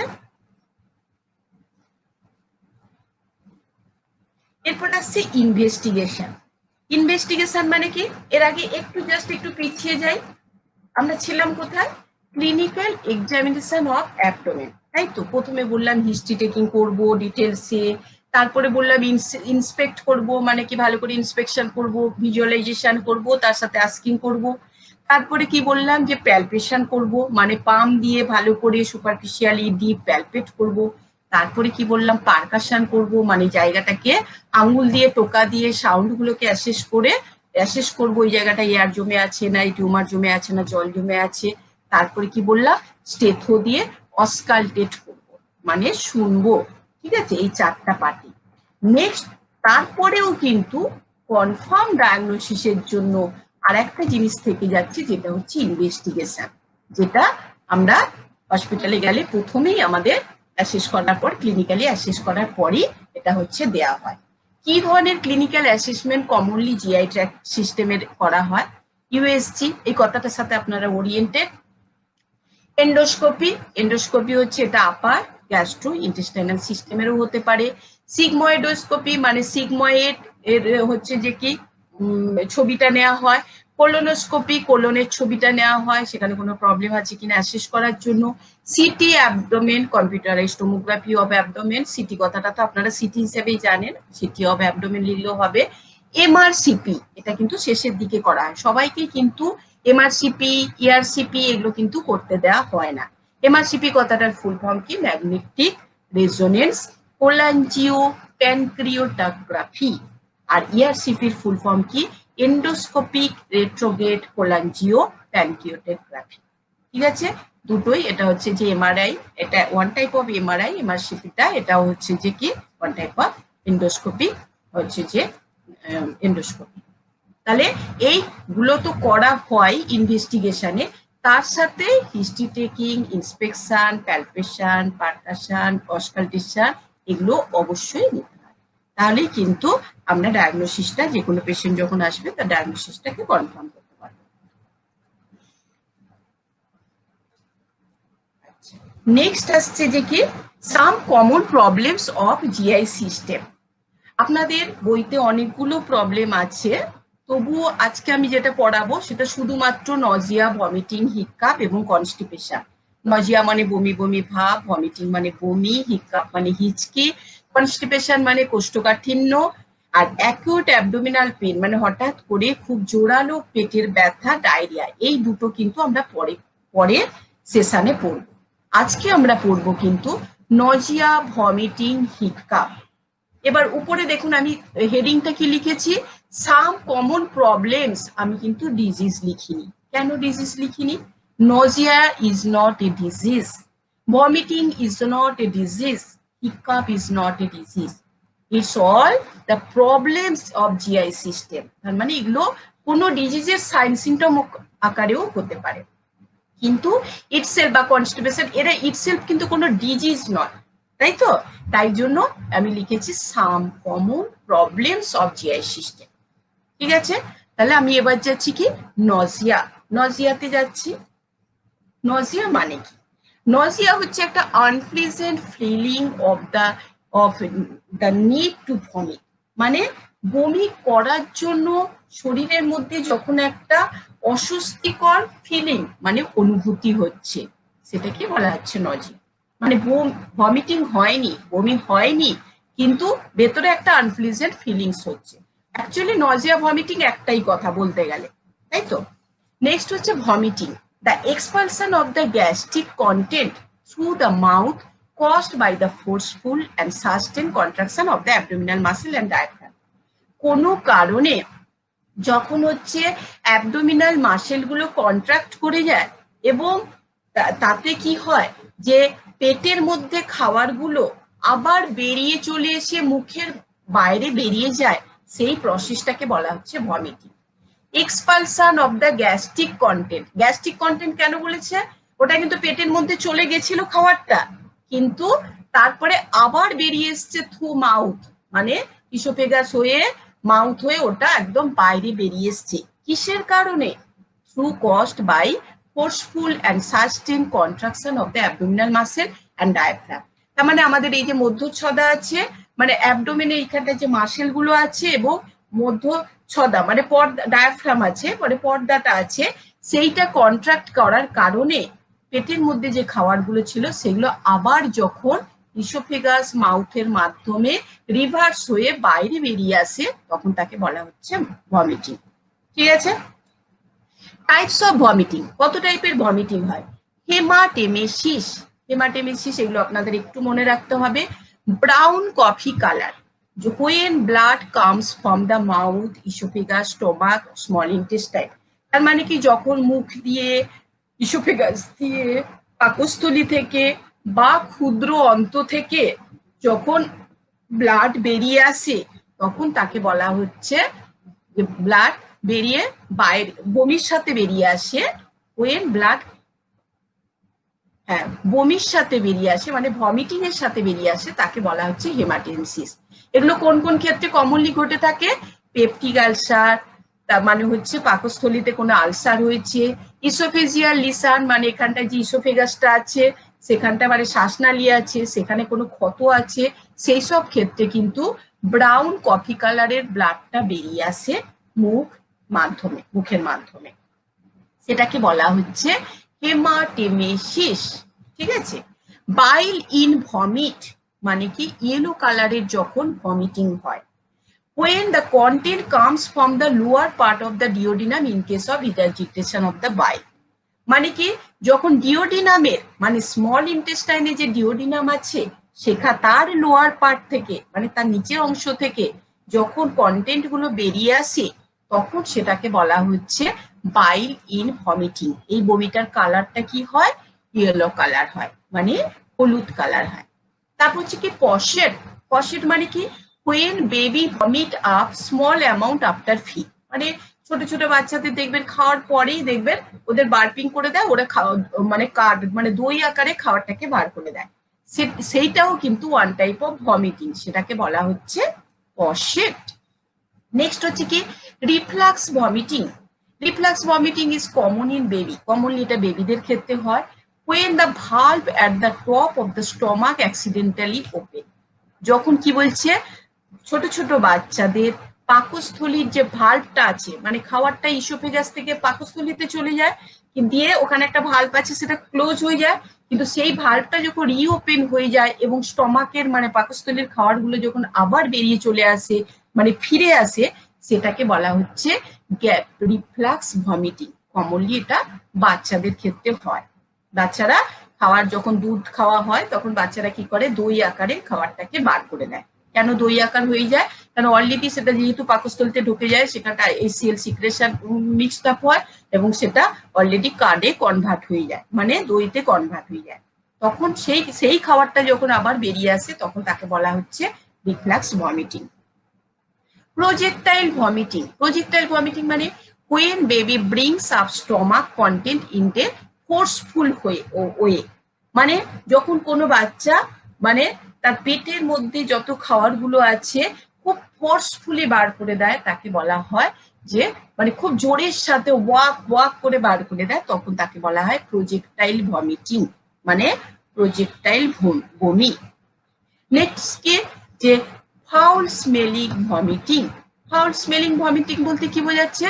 পাইলোরিক অবস্ট্রাকশন এবং সিএ স্টমাক। কমনলি কি হয়, যে পাকস্থলীতে যদি ক্যান্সার হয়, মানে সিএ স্টমাক বা হচ্ছে পাকস্থলী যে পাইলোরিক মানে ওখানে কিছু স্ফিংটার মাসেল আছে, ওখানে যদি কোনো অবস্ট্রাকশন হয়ে যায়, তাহলে কি হয়, যে বমিটা হয় সেই সময়, তখন কিন্তু তার সেই বমিটার মধ্যে ফাউল স্মেলিং মানে খুব বাজে একটা গন্ধ বেরোয়। ঠিক আছে, সেইটাকে বলা হচ্ছে ফাউল স্মেলিং ভমিটিং। এটা কমনলি সিএ স্টমাক মানে পাকস্থলীর ক্যান্সারের ক্ষেত্রে, পাইলোরিক অবস্ট্রাকশন মানে পাকস্থলীতে যে স্ফিংটার মাসেল আছে সেখানে কোনো অবস্ট্রাকশন হয়ে গেছে, বাধা তৈরি হয়েছে, সেই সব ক্ষেত্রে কিন্তু ফাউল স্মেলিং ভমিটিং হয়। Next faecal vomiting. Faecal vomiting কোন ক্ষেত্রে হয়? Intestinal obstruction. ইন্টেস্টাইনে আমরা দুটো ইন্টেস্টাইন পড়েছি, একটা লার্জ ইন্টেস্টাইন, একটা স্মল ইন্টেস্টাইন। এখানে যদি কোনো অবস্ট্রাকশন হয়ে যায় কোনো কারণে, সে টিউমারের কারণে হোক, স্ট্রিকচারের কারণে হোক, কোনো কিছু ডিপোজিশন হয়ে গেছে সে কারণে হোক, তখন কিন্তু যে ভমিটিংটা হয় সেটাকে বলা হচ্ছে ফিকাল ভমিটিং। ফিকাল কথাটার মানে হচ্ছে স্টুল, তাই তো, মানে স্টুল লাইক ভমিটিংটা বেরোয়। হলো। নেক্সট হচ্ছে কি মর্নিং ভমিটিং। মর্নিং ভমিটিং মানে কি, যেটাকে বলা হচ্ছে মর্নিং সিকনেস। সাধারণত প্রেগনেন্সিতে দেখবেন ফার্স্ট টাইমেস্টারে প্রথম দিকে সকালবেলা উঠেই দেখবেন কোনো মায়ের যখন প্রেগনেন্ট হয়েছে তখন ভোরবেলা উঠেই তার হচ্ছে একটা নজিয়া ভমিটিং টেন্ডেন্সি থাকে, সেটাকে বলা হয় মর্নিং সিকনেস। সেটা কিন্তু একদম ঘুম থেকে ওঠার পরই হয়। ঠিক আছে, প্রথম 3 মাস এই ভমিটিংটা থাকে প্রেগনেন্সির ক্ষেত্রে, যাকে বলা হচ্ছে মর্নিং সিকনেস। ঠিক আছে, তাহলে কত টাইপের ভমিটিং হয় দেখুন। আমরা ভমিটিং এর টাইপ দেখে কিন্তু ডিজিজ কি ধরনের তার ডিজিজ হয়েছে সেটাকে আমরা অ্যাসেস করতে পারবো। হেমাটিমেসিস দেখে কি অ্যাসেস করব, বাইলিন ভমিটিং দেখে কি অ্যাসেস করব, পশের মানে কি বুঝবো যে বেবি ঠিক মতো খাবারটা হচ্ছে যে খাওয়ার পরে ভমিট করে দিয়েছে। রিফ্লাক্স ভমিটিং মানে বেবির খাবারটা স্টমাক মানে পাকস্থলী অব্দি গেছে কিন্তু আবার ফিরে চলে এসছে দিয়ে বমি আকারে বেরিয়ে গেছে। প্রজেক্টাইল ভমিটিং মানে যখন কোনো বেবি খুব ফোর্সফুলি ভমিট করছে সেটাকে বলা হচ্ছে projectile vomiting. Foul smelling vomiting মানে যদি পাকস্থলীতে কোনো ক্যান্সার হয়ে থাকে বা কোনো অবস্ট্রাকশন থেকে থাকে স্টমাকে স্ফিংটার মাসেলে, তাহলে ফাউল স্মেলিং ভমিটিং হতে পারে। আর ফিকাল ভমিটিং মানে স্টুল লাইক ভমিটিং হতে পারে। ইন্টেস্টাইনাল অবস্ট্রাকশন মানে ক্ষুদ্রান্তে বা বৃহদান্তে কোনো অবস্ট্রাকশন আছে মানে বাধা আছে, তার সে কারণে হতে পারে। মর্নিং সিকনেস এর ভমিটিং মানে মর্নিং ভমিটিং মানে সেটা মর্নিং সিকনেস হতে পারে যদি মা সেখানে প্রেগনেন্ট হয়। ঠিক আছে, এরপরে হচ্ছে management or treatment of the vomiting. আমরা তাহলে এইদের কিভাবে ম্যানেজ করতে পারি? প্রথম কাজ হচ্ছে আমরা সেই একই থিওরিতে চলে যাবো, যে তার হিস্ট্রি টেকিং নেব, তার কি ধরনের ভমিটিং হচ্ছে, হ্যাঁ কবে থেকে হচ্ছে, হ্যাঁ কখন কখন হয়, তার মানে আমরা ডিটেলস হিস্ট্রি টেকিং এ চলে যাবো। তারপরে কি ইনভেস্টিগেশন। ইনভেস্টিগেশন মানে কি ব্লাড কেমিস্ট্রি, মানে ব্লাডের যত কিছু আছে রুটিন টেস্ট সবকিছু টেস্ট করতে হবে। ঠিক আছে, তারপরে হচ্ছে ইসোফেজিয়াল মর্টিলিটি স্টাডি, মানে ইসোফেগাসের যে একটা নর্মাল মর্টিলিটি একটা ব্যাপার আছে। মর্টিলিটি মানে কি চালনা, মানে এই যে খাবারটা যায়, যখন মাউথে খাবারটা যায় তখন ইসোফেগাস, তারপর যখন ইসোফেগাসে যায়, ইসোফেগাস কি করে ওইটাকে সংকোচন প্রসারণের মাধ্যমে খাবারটাকে ভেতর দিকে পাঠিয়ে দেয়, মানে মটাইল করে দেয়, সরিয়ে দেয়।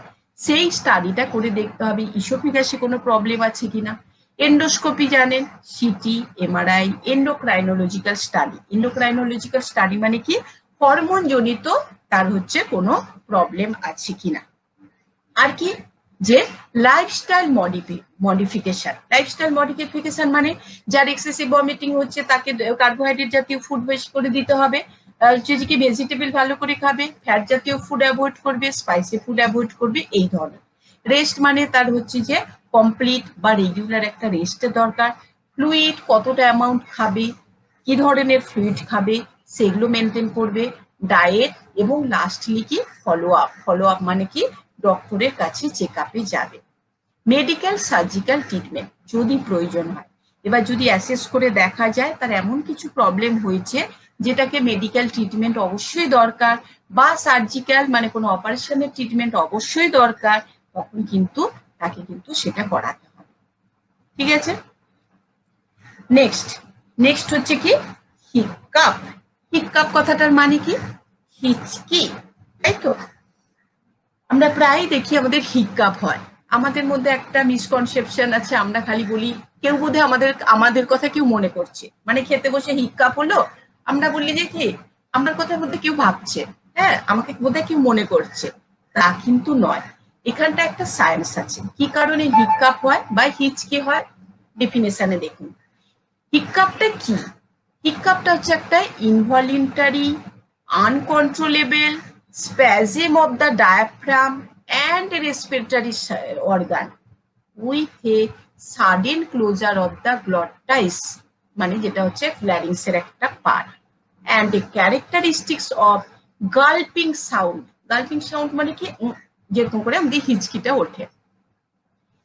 তার মানে কি বললো, এটা একটা ইনভলিউন্টারি মানে যেটা এটাকে অনিয়ন্ত্রিত, যেটাকে কন্ট্রোল মানে স্বয়ংক্রিয়ভাবে যেটা হচ্ছে, ঠিক আছে। আর হচ্ছে আনকন্ট্রোলেবল মানে কি যেটাকে কন্ট্রোল করা যাচ্ছে না। হিক্কাপ হলে কি আমরা সেটাকে কন্ট্রোল করতে পারি, কন্টিনিউ কিন্তু আমাদের হিচকিটা হয়ে যায়। স্প্যাজিম অফ দ্য ডায়াফ্রাম, তাই মেনলি কি হয় যে এই যে পেটের উপরে একটা মধ্যচ্ছদা আছে, এই জায়গাটা স্প্যাজিম হয়ে যায়, মানে কি কুচকে যায়, কন্ট্রাকশন হয়ে যায়। আর কি হয় রেসপিরেটরি অর্গান মানে কি এই যে ফ্যারিংস ল্যারিংস যাবতীয় যা কিছু আছে সেই জায়গাগুলোর একটা স্প্যাজেম মানে ওইখানটা একটা জোর খিচুনি মতো হয়। তাতে কি হয় যে গ্লটিস যেটা হচ্ছে ল্যারিংসের একটা পার্ট, সেইটা হচ্ছে সাডেন ক্লোজ হয়ে যায়, তখন এই গাল্পিং সাউন্ডটা বেরোয়। ল্যারিংসের কাজ কি, আমরা এই যে কথা বলছি আমাদের এই ভোকাল কর্ডটা এটা কোথায় আছে, ল্যারিংসের, তাই তো। মানে এই একটা ঢুকছে তাই না আমরা কথা বলতে পারছি, কিন্তু সাডেন যখন ওটা ক্লোজ হয়ে যাচ্ছে, sudden close of the larynx মানে ল্যারিংসের ওই পার্টটা যখন মানে গ্লটিস পার্টটা মানে যেটার কারণে আমরা এই যে কথা বলছি শব্দ বেরাচ্ছে, সেইটা যখন কোনো কারণে ক্লোজ হয়ে যাচ্ছে এবং তার সাথে রেসপিরেটরি অর্গান এবং ডায়াফ্রামটা স্প্যাজিম হচ্ছে, ঠিক আছে। সেই স্প্যাজিমের টাইপটা কিরকম, ইনভলিউন্টারি অ্যান্ড আনকন্ট্রোলেবল, মানে কি স্বয়ংক্রিয় এবং আনকন্ট্রোলেবল মানে হচ্ছে অনিয়ন্ত্রিত, ঠিক আছে। এই ধরনের যখন একটা স্প্যাজিম হচ্ছে তখন হচ্ছে এই লাংসের এই পার্টটা সাডেন ক্লোজার অফ দ্য গ্লটিসটা এটা সাডেন এটা বন্ধ হয়ে যাচ্ছে বলে কিন্তু এই গাল্পিং সাউন্ডটা বেরিয়ে আসছে। এই গাল্পিং সাউন্ডটাকেই কিন্তু আমরা কি বলছি, হিক্কাপ, যেটা আমরা বাংলায় বলছি হিচকি, তাই তো। হিচকি বা হেচকি আপনারা যাই বলে। নেক্সট হচ্ছে কজেসের কি বলছে, কি কারণে হয়, অল্টার সোডিয়াম মানে শরীরে যদি লবণের পরিমাণটা কমে যায় বা বেড়ে যায় সে কারণে হতে পারে। গ্যাস্ট্রিক রিফ্লাক্স মানে কি পাকস্থলীর মধ্যে কোনো খাবার হয়তো গেছে কিন্তু পাকস্থলীর ভালভটা ওপেন হয়ে যাওয়ার জন্য খাবারটা আবার ফিরে ইসোফেগাসের মধ্যে দিয়ে এসে চলে এসছে, তখন হতে পারে। হায়াটাস হার্নিয়া, এটা হচ্ছে এক ধরনের হার্নিয়া। অ্যালকোহল কনজাম্পশন, যারা এক্সেসিভ পরিমাণে অ্যালকোহল কনজাম্পশন করে মানে মদ জাতীয় খাওয়া ড্রিঙ্কস করে, হার্ট অ্যাটাক, হেপাটাইটিস, ঠিক আছে, সাডেন এক্সাইটমেন্ট, সাডেন যদি কেউ কোনো নিউজে যদি সাডেন কোনো এক্সাইটমেন্ট হয়ে যায়, এয়ার এনগাল্ফ, ধরো খাবারের সাথে এক্সেসিভ পরিমাণে যদি হাওয়াটা শরীরের ভিতর ঢুকে যায়, তাহলে এবং অল্টার টেম্পারেচার মানে কি শরীরে সাডেন যদি শরীরে তাপমাত্রাটা বাড়ে বা কমে যায়, অল্টার মানে বাড়তেও পারে কমতেও পারে, অল্টার কথাটার মানে কি যে টেম্পারেচারটা আছে সেটা অল্টারেশন হয়েছে মানে চেঞ্জ হয়েছে, সেটা বাড়াও হতে পারে কমা হতে পারে, তাহলে এই সব কারণেই কিন্তু হিক্কাপ হয়। তার মানে হিক্কাপ কিন্তু কেউ নাম করলে হিক্কাপ হয় না, কিন্তু হিক্কাপ হয় কিসের জন্য, অল্টার সোডিয়াম, গ্যাস্ট্রিক রিফ্লাক্স, হাইপারসার্নিয়া, alcohol consumption, heart attack, hepatitis, sudden excitement, air engulf মানে কেউ খাবারের মধ্যে বেশি হাওয়া খেয়ে ফেলেছে, কুরকুরে খায় না, কুরকুরের মধ্যে প্যাকেটের মধ্যে দেখবেন হাওয়া বেশি থাকে খাওয়ার কম থাকে, সেই রকম যখন কোনো খাবারের মধ্যে আমাদের ইসোফেগাসের মধ্য দিয়ে এয়ারটা বেশি করে ঢুকে যায় তখন কিন্তু এই হিক্কাপ হতে পারে। আর কি অল্টার টেম্পারেচার মানে শরীরের তাপমাত্রা বাড়তেও পারে কমতেও পারে, এইসব বিভিন্ন আরো অনেক কারণ আছে, এইসব বিভিন্ন কারণে কিন্তু হিক্কাপ হয়ে থাকে। ঠিক আছে, তাহলে আমরা ম্যানেজমেন্ট কি করব, ম্যানেজমেন্ট হচ্ছে হিস্ট্রি টেকিং।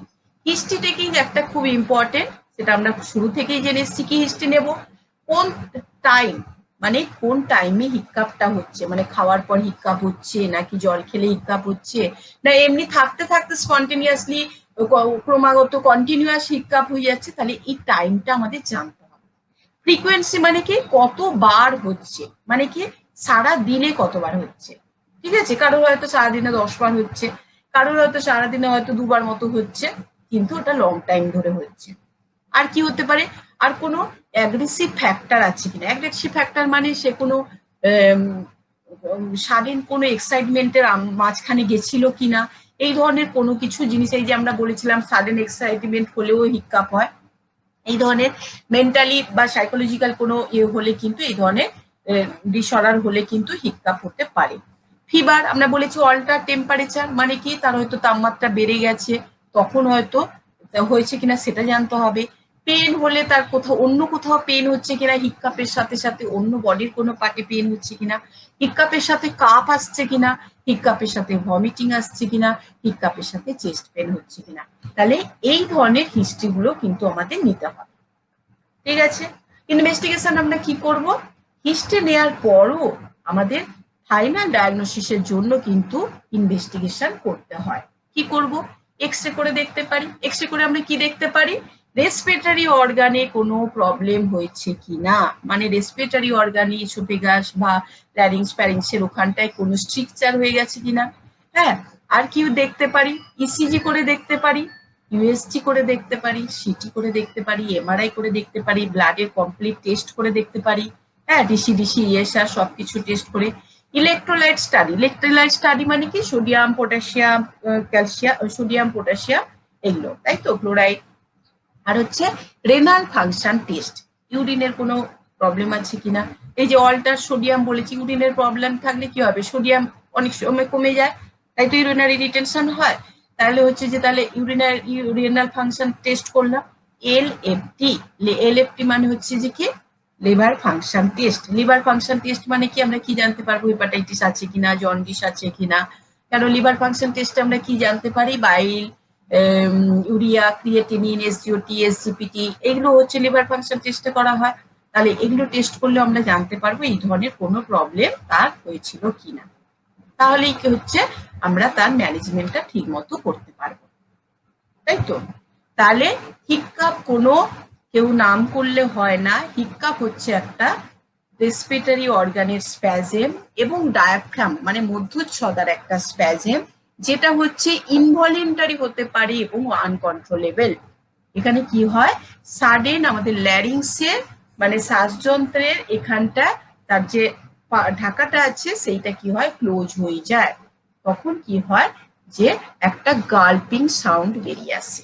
এটা কি কারণে হতে পারে, শরীরে লবণের পরিমাণ কমে গেলে বা বেড়ে গেলে হতে পারে, গ্যাস্ট্রিক রিফ্লাক্স মানে পাকস্থলী থেকে কোনো খাবার বেরিয়ে আসছে ঘন ঘন সে কারণে হতে পারে, হার্নিয়া, অ্যালকোহল ড্রিঙ্ক করে রেগুলার, তার কারণে হতে পারে, হার্ট অ্যাটাকের কারণে হতে পারে, হেপাটাইটিসের কারণে হতে পারে, সাডেন এক্সাইটমেন্টের কারণে হতে পারে, আর এয়ার এনগাল্ফ করেছে, টেম্পারেচারের কোনো অল্টারেশন হয়েছে, এইসব কারণেও হতে পারে।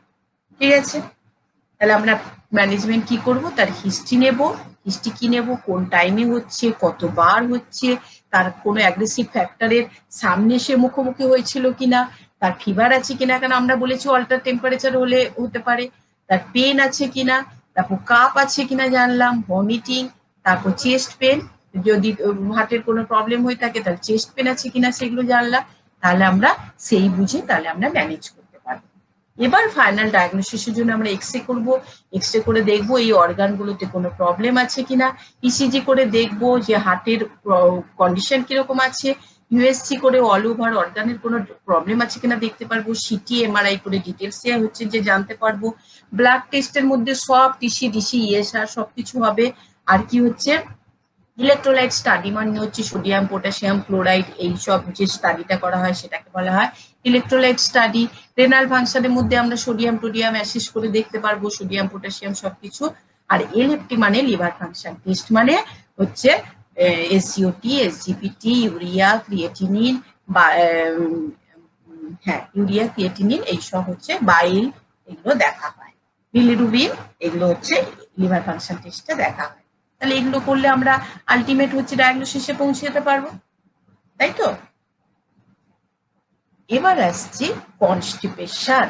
কনস্টিপেশন এটাও এক ধরনের সিমটমস, যেটা ডেফিনেশন হচ্ছে when a person causes less than 3 bowel movement a week or has difficult bowel movement, মানে যখন একটা মানুষ সপ্তাহে 3 বারের কম, লেস দ্যান 3 মানে 3 বারের কম ধরো স্টুল পাস করছে, বা স্টুল পাস করার সময় তার ডিফিকাল্টি মানে কষ্ট হচ্ছে, তখন তাকে বলা হচ্ছে যে কনস্টিপেশন, মানে তার বাউল মুভমেন্টটা 3-এর কম হচ্ছে পার উইক। বোঝা গেছে? তাহলে এর ক্যারেক্টারিস্টিক্স কি, আমরা কখন তাকে বলবো যে যে তার কনস্টিপেশন হয়েছে, হার্ড টু পাস টু, মানে কি স্টুল করতে বসছে কিন্তু প্রচন্ড পরিমাণে স্টুল হার্ড হয়ে গেছে। তারপরে কি problem to pass to, stool করতে বসছে কিন্তু হচ্ছে হয়তো পেন হচ্ছে বা স্টুল বেরোচ্ছে না, এইসব ক্ষেত্রে। Passes stool less than 3 times per week, হয়তো উইকে 3 টাইম স্টুল পাস করছে, ঠিক আছে। ইনকমপ্লিট স্টুল পাস, হয়তো স্টুল করতে যাচ্ছে কিন্তু কমপ্লিট তার স্টুল পাস হচ্ছে না। নেক্সট কি ডিফিকাল্টি টু পাস স্টুল, মানে হচ্ছে যে কি স্টুল পাস করতে খুব কষ্ট হচ্ছে। Pressure on abdomen during bowel movement, যখন স্টুল পাস করতে যাচ্ছে তখন পেটের উপর প্রেসার পড়ছে, ঠিক আছে। তাহলে এই কটা জিনিস থাকলে কিন্তু আমরা তাকে বলবো যে সে হচ্ছে কনস্টিপেটেড, মানে সেই পার্সনের কনস্টিপেশন হয়েছে। তাহলে কি কি হলো, প্রথম কথা হচ্ছে hard to pass to, stool pass করতে কষ্ট, স্টুলটাই হচ্ছে হার্ড হচ্ছে। Problem to pass tool, stool pass করতে প্রবলেম হচ্ছে। Passes stool less than 3 times per week, উইকে 3 টাইমস এর বেশি স্টুল পাস করে না। ইনকমপ্লিট স্টুল পাস, হয়তো স্টুল করতে যাচ্ছে বাট কমপ্লিট স্টুল পাস হচ্ছে না। আর একটা হচ্ছে ডিফিকাল্টি টু পাস টুল, মানে স্টুল পাস করতে ডিফিকাল্টি মানে কষ্ট হচ্ছে। প্রেসার অন অ্যাবডোমেন, অথবা পেটের উপর চাপ পড়ছে। এই জিনিসগুলো যদি আমরা কোনো পেশেন্টের কাছে হিস্ট্রি হিসাবে পাই তাহলে আমরা ধরবো she or he is constipated, তাই তো। কি কারণে হতে পারে, ড্রাগ মেডিসিন, ড্রাগ মেডিসিন মানে যখন কোনো মেডিসিন লং টাইম ধরো খাচ্ছে, ধরো আয়রন জাতীয় মেডিসিন কোনো ধরো লং টাইম ধরে খাচ্ছে, তাহলে সেখানে কনস্টিপেশন হওয়ার চান্স আছে। ফুড হ্যাবিট, ধরুন প্রচুর স্পাইসি ফুড, ফ্যাটি ফুড, এই ধরনের কেউ ফুড খায়, তাহলে ফুড হ্যাবিটের জন্য তার কি হচ্ছে, ডাইজেশন ঠিক মতো হচ্ছে না, তখন কি হচ্ছে সে আস্তে আস্তে কনস্টিপেশনের টেন্ডেন্সি চলে আসছে। এছাড়া কিছু মেন্টাল চেঞ্জের কারণেও কিন্তু কনস্টিপেশন হয়। সেই মেন্টাল চেঞ্জের কারণটা কি, ডিপ্রেশন, ডিপ্রেশন মানে কি হতাশা, আমরা জানি আমাদের অবসাদ। অ্যানোরেক্সিয়া মানে হচ্ছে লস অফ এনার্জি, অ্যানোরেক্সিয়া মানে লস অফ এনার্জি, মানে কোনো কিছু কাজ করতে যখন কোনো এনার্জির যখন অভাব হচ্ছে, ঠিক আছে। ইলেকট্রোলাইট ইমব্যালেন্স মানে সোডিয়াম পটাশিয়াম যে কোনো কিছু বাড়তেও পারে কমতেও পারে। সিএ ইন গ্যাস্ট্রিক পার্ট, যখন কোনো গ্যাস্ট্রিক পার্টে মানে স্টোমাকে পাকস্থলিতে হোক, স্মল ইন্টেস্টাইনে হোক বা লার্জ ইন্টেস্টাইনে হোক, যে কোনো জায়গায় যদি সিএ মানে ক্যান্সার হয়ে থাকে তাহলে কি হবে, স্টুল পাস করতে কষ্ট হবে। সিবিএ সেরিব্রোভাস্কুলার অ্যাক্সিডেন্ট, এসব ক্ষেত্রেও কি হয়, পেশেন্টের বডি যেহেতু রিল্যাক্স হয়ে যায়, মাসেল গুলোর হচ্ছে ল্যাক্সিটি হয়ে যায়, সেক্ষেত্রে পেশেন্ট কি করে যে স্টুল পাস করতে পারে না, আস্তে আস্তে সেটা কনস্টিপেশন হয়ে যায়। IBS irritable bowel syndrome, anorectal disorder, এই ধরনের বিভিন্ন কারণে কিন্তু কনস্টিপেশন হতে পারে। ওভারঅল কারণ হচ্ছে ফুড হ্যাবিট, যেটা হচ্ছে মেইন জিনিস, তারপর হচ্ছে ফ্লুইড, ঠিক মতো যদি জল না খায়, ঠিক মতো যদি এক্সারসাইজ না করে, ঠিক মতো যদি লাইফস্টাইল মেনটেন না করে, তাহলে কিন্তু কনস্টিপেশন হয়ে যাওয়ার চান্স বেশি। ঠিক আছে, নেক্সট কি risk factor and warning sign of constipation. কোন কোন ক্ষেত্রে কনস্টিপেশন হয়ে যাওয়ার চান্সটা বেশি থাকে? বেশিরভাগ দেখবেন বয়স যখন 40-এর বেশি হয়ে যায়, মোর দ্যান 40 এজ, যখন বয়স 40-এর বেশি হয়ে যায় কি হয়, তার গ্যাস্ট্রিক মর্টিলিটি অনেক কমে যায়, মানে কি পেটের এই কাজকর্মগুলো এগুলো হচ্ছে যে আস্তে আস্তে কমতে থাকে। তখন কি হয়, সে যদি ঠিকমতো চলাফেরা না করে, ঠিকমতো এক্সারসাইজ না করে, তখন কিন্তু তার হচ্ছে যে কি কনস্টিপেশন হয়ে যাওয়ার চান্স থাকে। নেক্সট কি ব্লাড ফর্ম অ্যানাস, কি হতে পারে কনস্টিপেশনে, আর অ্যানাসের থ্রু দিয়ে ব্লাড বেরোতে পারে। অ্যানোরেক্সিয়া মানে হচ্ছে লস অফ কি যেন বলে, খিদে, যেটা হচ্ছে খিদে হয় না, যেটা আর কি ক্ষুধামান্দ যেটা আর কি। নেক্সট হচ্ছে ভমিটিং হতে পারে, তার সঙ্গে টেম্পারেচার আসছে, তার সঙ্গে ওয়েট লস হয়ে যাচ্ছে, তার সঙ্গে টিউমার হয়তো কোথাও দেখা দিয়েছে, হিস্ট্রি অফ সিএ, ফ্যামিলিতে কোনো সিএ আছে, বা সার্জিক্যাল হিস্ট্রি, আগে কোনো সার্জিক্যাল অপারেশন হয়েছিল। এই ধরনের ফ্যাক্টরস গুলো থাকলে কিন্তু তার কনস্টিপেশন হওয়ার চান্স অনেক বেশি। এবং নেক্সট কি types of constipation. Types of constipation মানে কি, দুটো টাইপ আছে, একটা প্রাইমারি কনস্টিপেশন আর একটা হচ্ছে সেকেন্ডারি কনস্টিপেশন। প্রাইমারি কনস্টিপেশনটাকে আবার তিনটে ভাগে ভাগ করেছে, দেখুন। ফাংশনাল অর ইডিওপ্যাথিক কনস্টিপেশন, এটা মানে কি, এই কনস্টিপেশন বা এই কোষ্ঠকাঠিন্যতে কি হয়, এটা ইরেগুলার হয়, মানে পেশেন্ট এসে আপনাকে কি হিস্ট্রি দেবে, যে আমার মাঝে মাঝে কোষ্ঠকাঠিন্য হয়, অ্যাসিমিলার হয়, যে কখনো হয়তো একটু বেশি হয়, কখনো কম হয়। আর কি বলবে, লো পেরিস্টলসিস, যে আমার ঠিক মতো যে পেটের এটা নাড়াচড়া হয় না, খাওয়ার ঠিক মতো হজম হয় না। ঠিক আছে, তাহলে এটাকে বলা হচ্ছে ফাংশনাল, এখানে একটা সি লেখা হয়নি, FUNCTIONAL,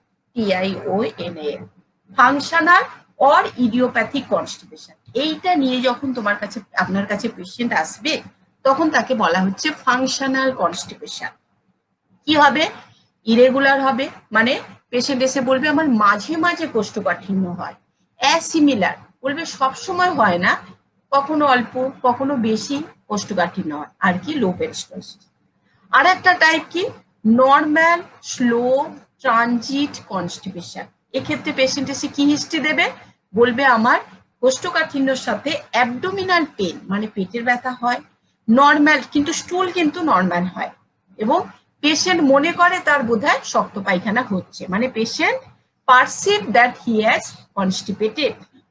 তার মানে পেশেন্ট যখন স্টুল করতে যাচ্ছে, তার স্টুল হয়তো নর্মাল হচ্ছে, কিন্তু সাথে পেন হচ্ছে এবং আরো ডিফিকাল্টিস হচ্ছে, মানে অন্য একটু বেক দিতে হচ্ছে বলে পেশেন্ট কি বলছে, যে আমার বোধহয় কনস্টিপেশন হচ্ছে। সেইটাকে বলা হচ্ছে নর্মাল স্লো ট্রানজিট কনস্টিপেশন। ঠিক আছে, আউটলেট কনস্টিপেশন। আউটলেট কনস্টিপেশন বলতে কি বোঝাচ্ছে, where the pelvic floor muscle damage in case of childbirth। Commonly দেখবেন মেয়েদের যখন বেবি হয়ে যায়, মানে ডেলিভারি হয়ে যাওয়ার পর কি হয়, যে পেলভিসের মানে যেখানে বেবিটা দিয়ে বেরোয় সেই জায়গাটা কি হয়, মাসেল গুলো অনেক ড্যামেজ হয়ে যায়, কারণ যথেষ্ট একটা ফোর্স দিয়ে বেবিটা পেট নিচ দিয়ে হচ্ছে যে বেরোয়। তখন কি হয়, এই পেলভিক ফ্লোর মাসেলটা ড্যামেজ হয়ে যাওয়ার কারণে কি হয়, যে মায়ের কনস্টিপেশন শুরু হয়। তার মানে কি পায়খানা করতে গেলে বা হচ্ছে স্টুল করতে গেলে যে বেগটা দিতে হয়, তার মাসিল গুলো সেখানে ঠিক মতো কাজ করে না, ওর মাসিল গুলো লুজ হয়ে গেছে। তখন কি হয়, আস্তে আস্তে স্টুলটা ঠিক মতো না বেরোতে বেরোতে আস্তে আস্তে সেটা কনস্টিপেশনে হচ্ছে কনভার্ট হয়ে যায়। সেইটাকে বলা হচ্ছে আউটলেট কনস্টিপেশন। স্পেশালি মেয়েদের চাইল্ড বার্থের পরে, মানে বেবি ডেলিভার হয়ে যাওয়ার পরে যখন পেলভিক ফ্লোর মাসেলগুলো ড্যামেজ হয়ে যায়, তখন কি হয়, তার টনিসিটিটা নষ্ট হয়ে যায় মাসেলের, তখন সে ঠিকমতো বেগ দিয়ে পায়খানা দিতে পারে না। তখন কি হয়, যে কনস্টিপেশনটা হয় তখন তাকে বলা হয় আউটলেট মাসেল কনস্টিপেশন। এই সমস্ত কিছুগুলোই কিন্তু পড়ছে কার আন্ডারে? প্রাইমারি কনস্টিপেশনের আন্ডারে। ঠিক আছে, নেক্সট দেখুন ম্যানেজমেন্ট। তাহলে আমরা ম্যানেজমেন্ট কি করব? তার ভালো করে হিস্ট্রি নেব, যে তার কি ধরনের কনস্টিপেশন হচ্ছে, রেগুলার, অ্যাসিমিলার, নাকি তার তার সাথে অ্যাবডোমিনাল পেন থাকছে, নাকি তার সে যদি মহিলা হয়ে থাকে তার বাচ্চা হয়ে যাওয়ার পর থেকেই এটা হচ্ছে। তাহলে আমি হিস্ট্রি টেকিংটা ভালো করে নেব। তারপরে কি স্টুল কালচার। কেন স্টুল কালচার? যে স্টুলে কোনো অ্যাবনর্মালিটি আছে কিনা। নেক্সট কি? Bristol স্টুল score. ব্রিস্টাল স্টুল আর কিছু নয়, এটা একটা স্কোরের মতো একটা চার্ট করা হয়, যে স্টুলের টাইম কখন হচ্ছে, তারপরে তার ফ্রিকোয়েন্সি কিরকম, স্টুলের টাইপ কিরকম, কালার কিরকম, এগুলো একটা চার্ট মেনটেন করা হয়, সেটাকে বলা হচ্ছে ব্রিস্টাল স্টুল স্কোর। এছাড়া মাকে কি বলতে পারি? রাফেজ জাতীয় খাবার খেতে। রাফেজ জাতীয় খাবার কি? শাক সবজি, ফ্রুট, ভেজিটেবলস, এগুলো হচ্ছে রাফেজ জাতীয় খাবার। এগুলো যত খাবে তত স্টুলটা হচ্ছে সফট হবে, তখন কি হয়, আস্তে আস্তে কোষ্ঠকাঠিন্যটা চলে যাবে। নেক্সট কি? Plenty of water.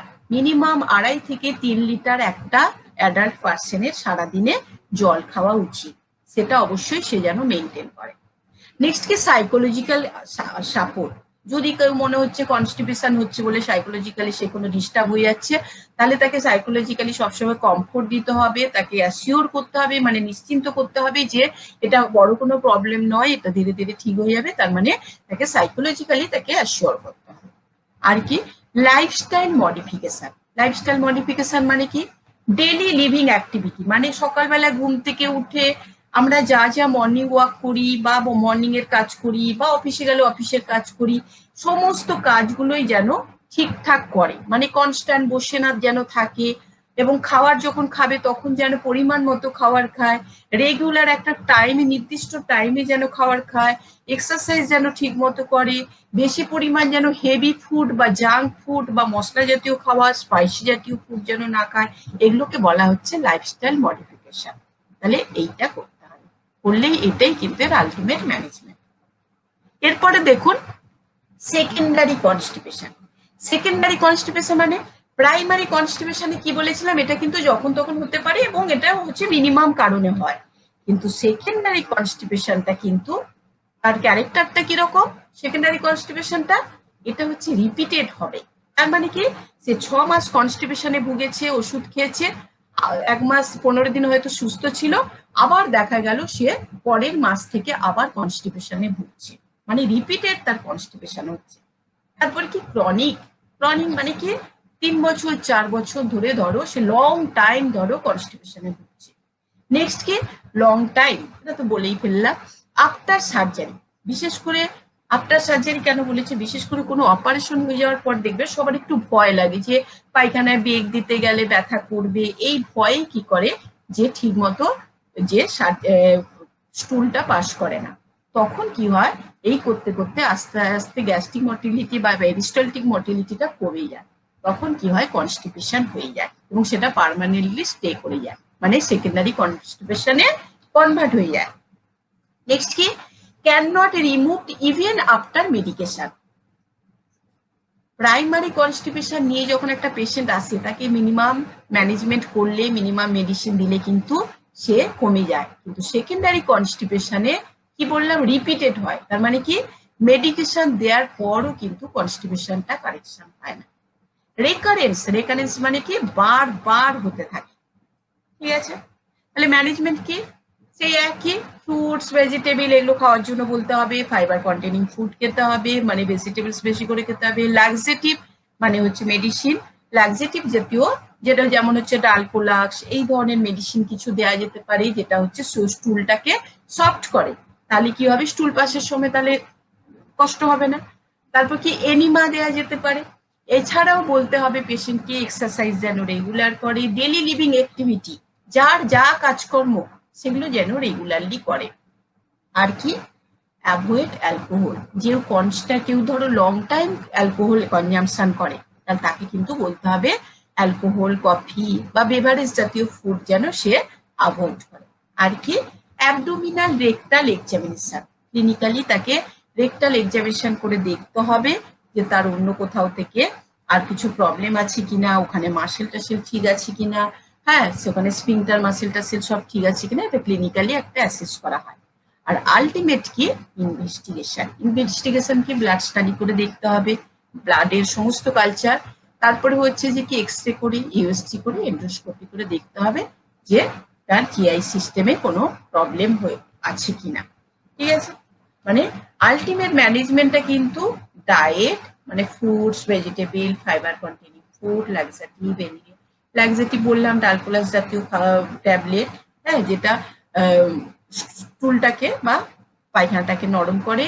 তারপর হচ্ছে enema, exercise, daily living activity, avoid alcohol consumption, abdominal rectal examination and সবার শেষে ইনভেস্টিগেশনের মধ্যে endoscopy, USG, x-ray, blood study. ঠিক আছে, তাহলে কনস্টিপেশনের দুটো টাইপ করলাম, একটা কনস্টিপেশন প্রাইমারি, একটা সেকেন্ডারি। প্রাইমারিটা ইরেগুলার হয়, মাঝে মাঝে হয়, সেটা হচ্ছে মিনিমাম ম্যানেজমেন্টে কিন্তু সেরে যায়।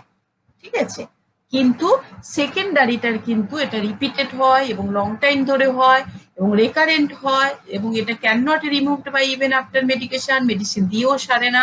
তখন সে কি করতে হবে, যে প্রাইমারি ম্যানেজমেন্টের সাথে তাকে কিন্তু মেডিকেল ম্যানেজমেন্ট করতে হয়। প্রাইমারি ম্যানেজমেন্ট মানে কি, তার ডায়েট, তার রেস্ট, তার অ্যাক্টিভিটি, তার এক্সারসাইজ, এভরিথিং, তারপর হচ্ছে অ্যাভয়েড অ্যালকোহল কনজাম্পশন।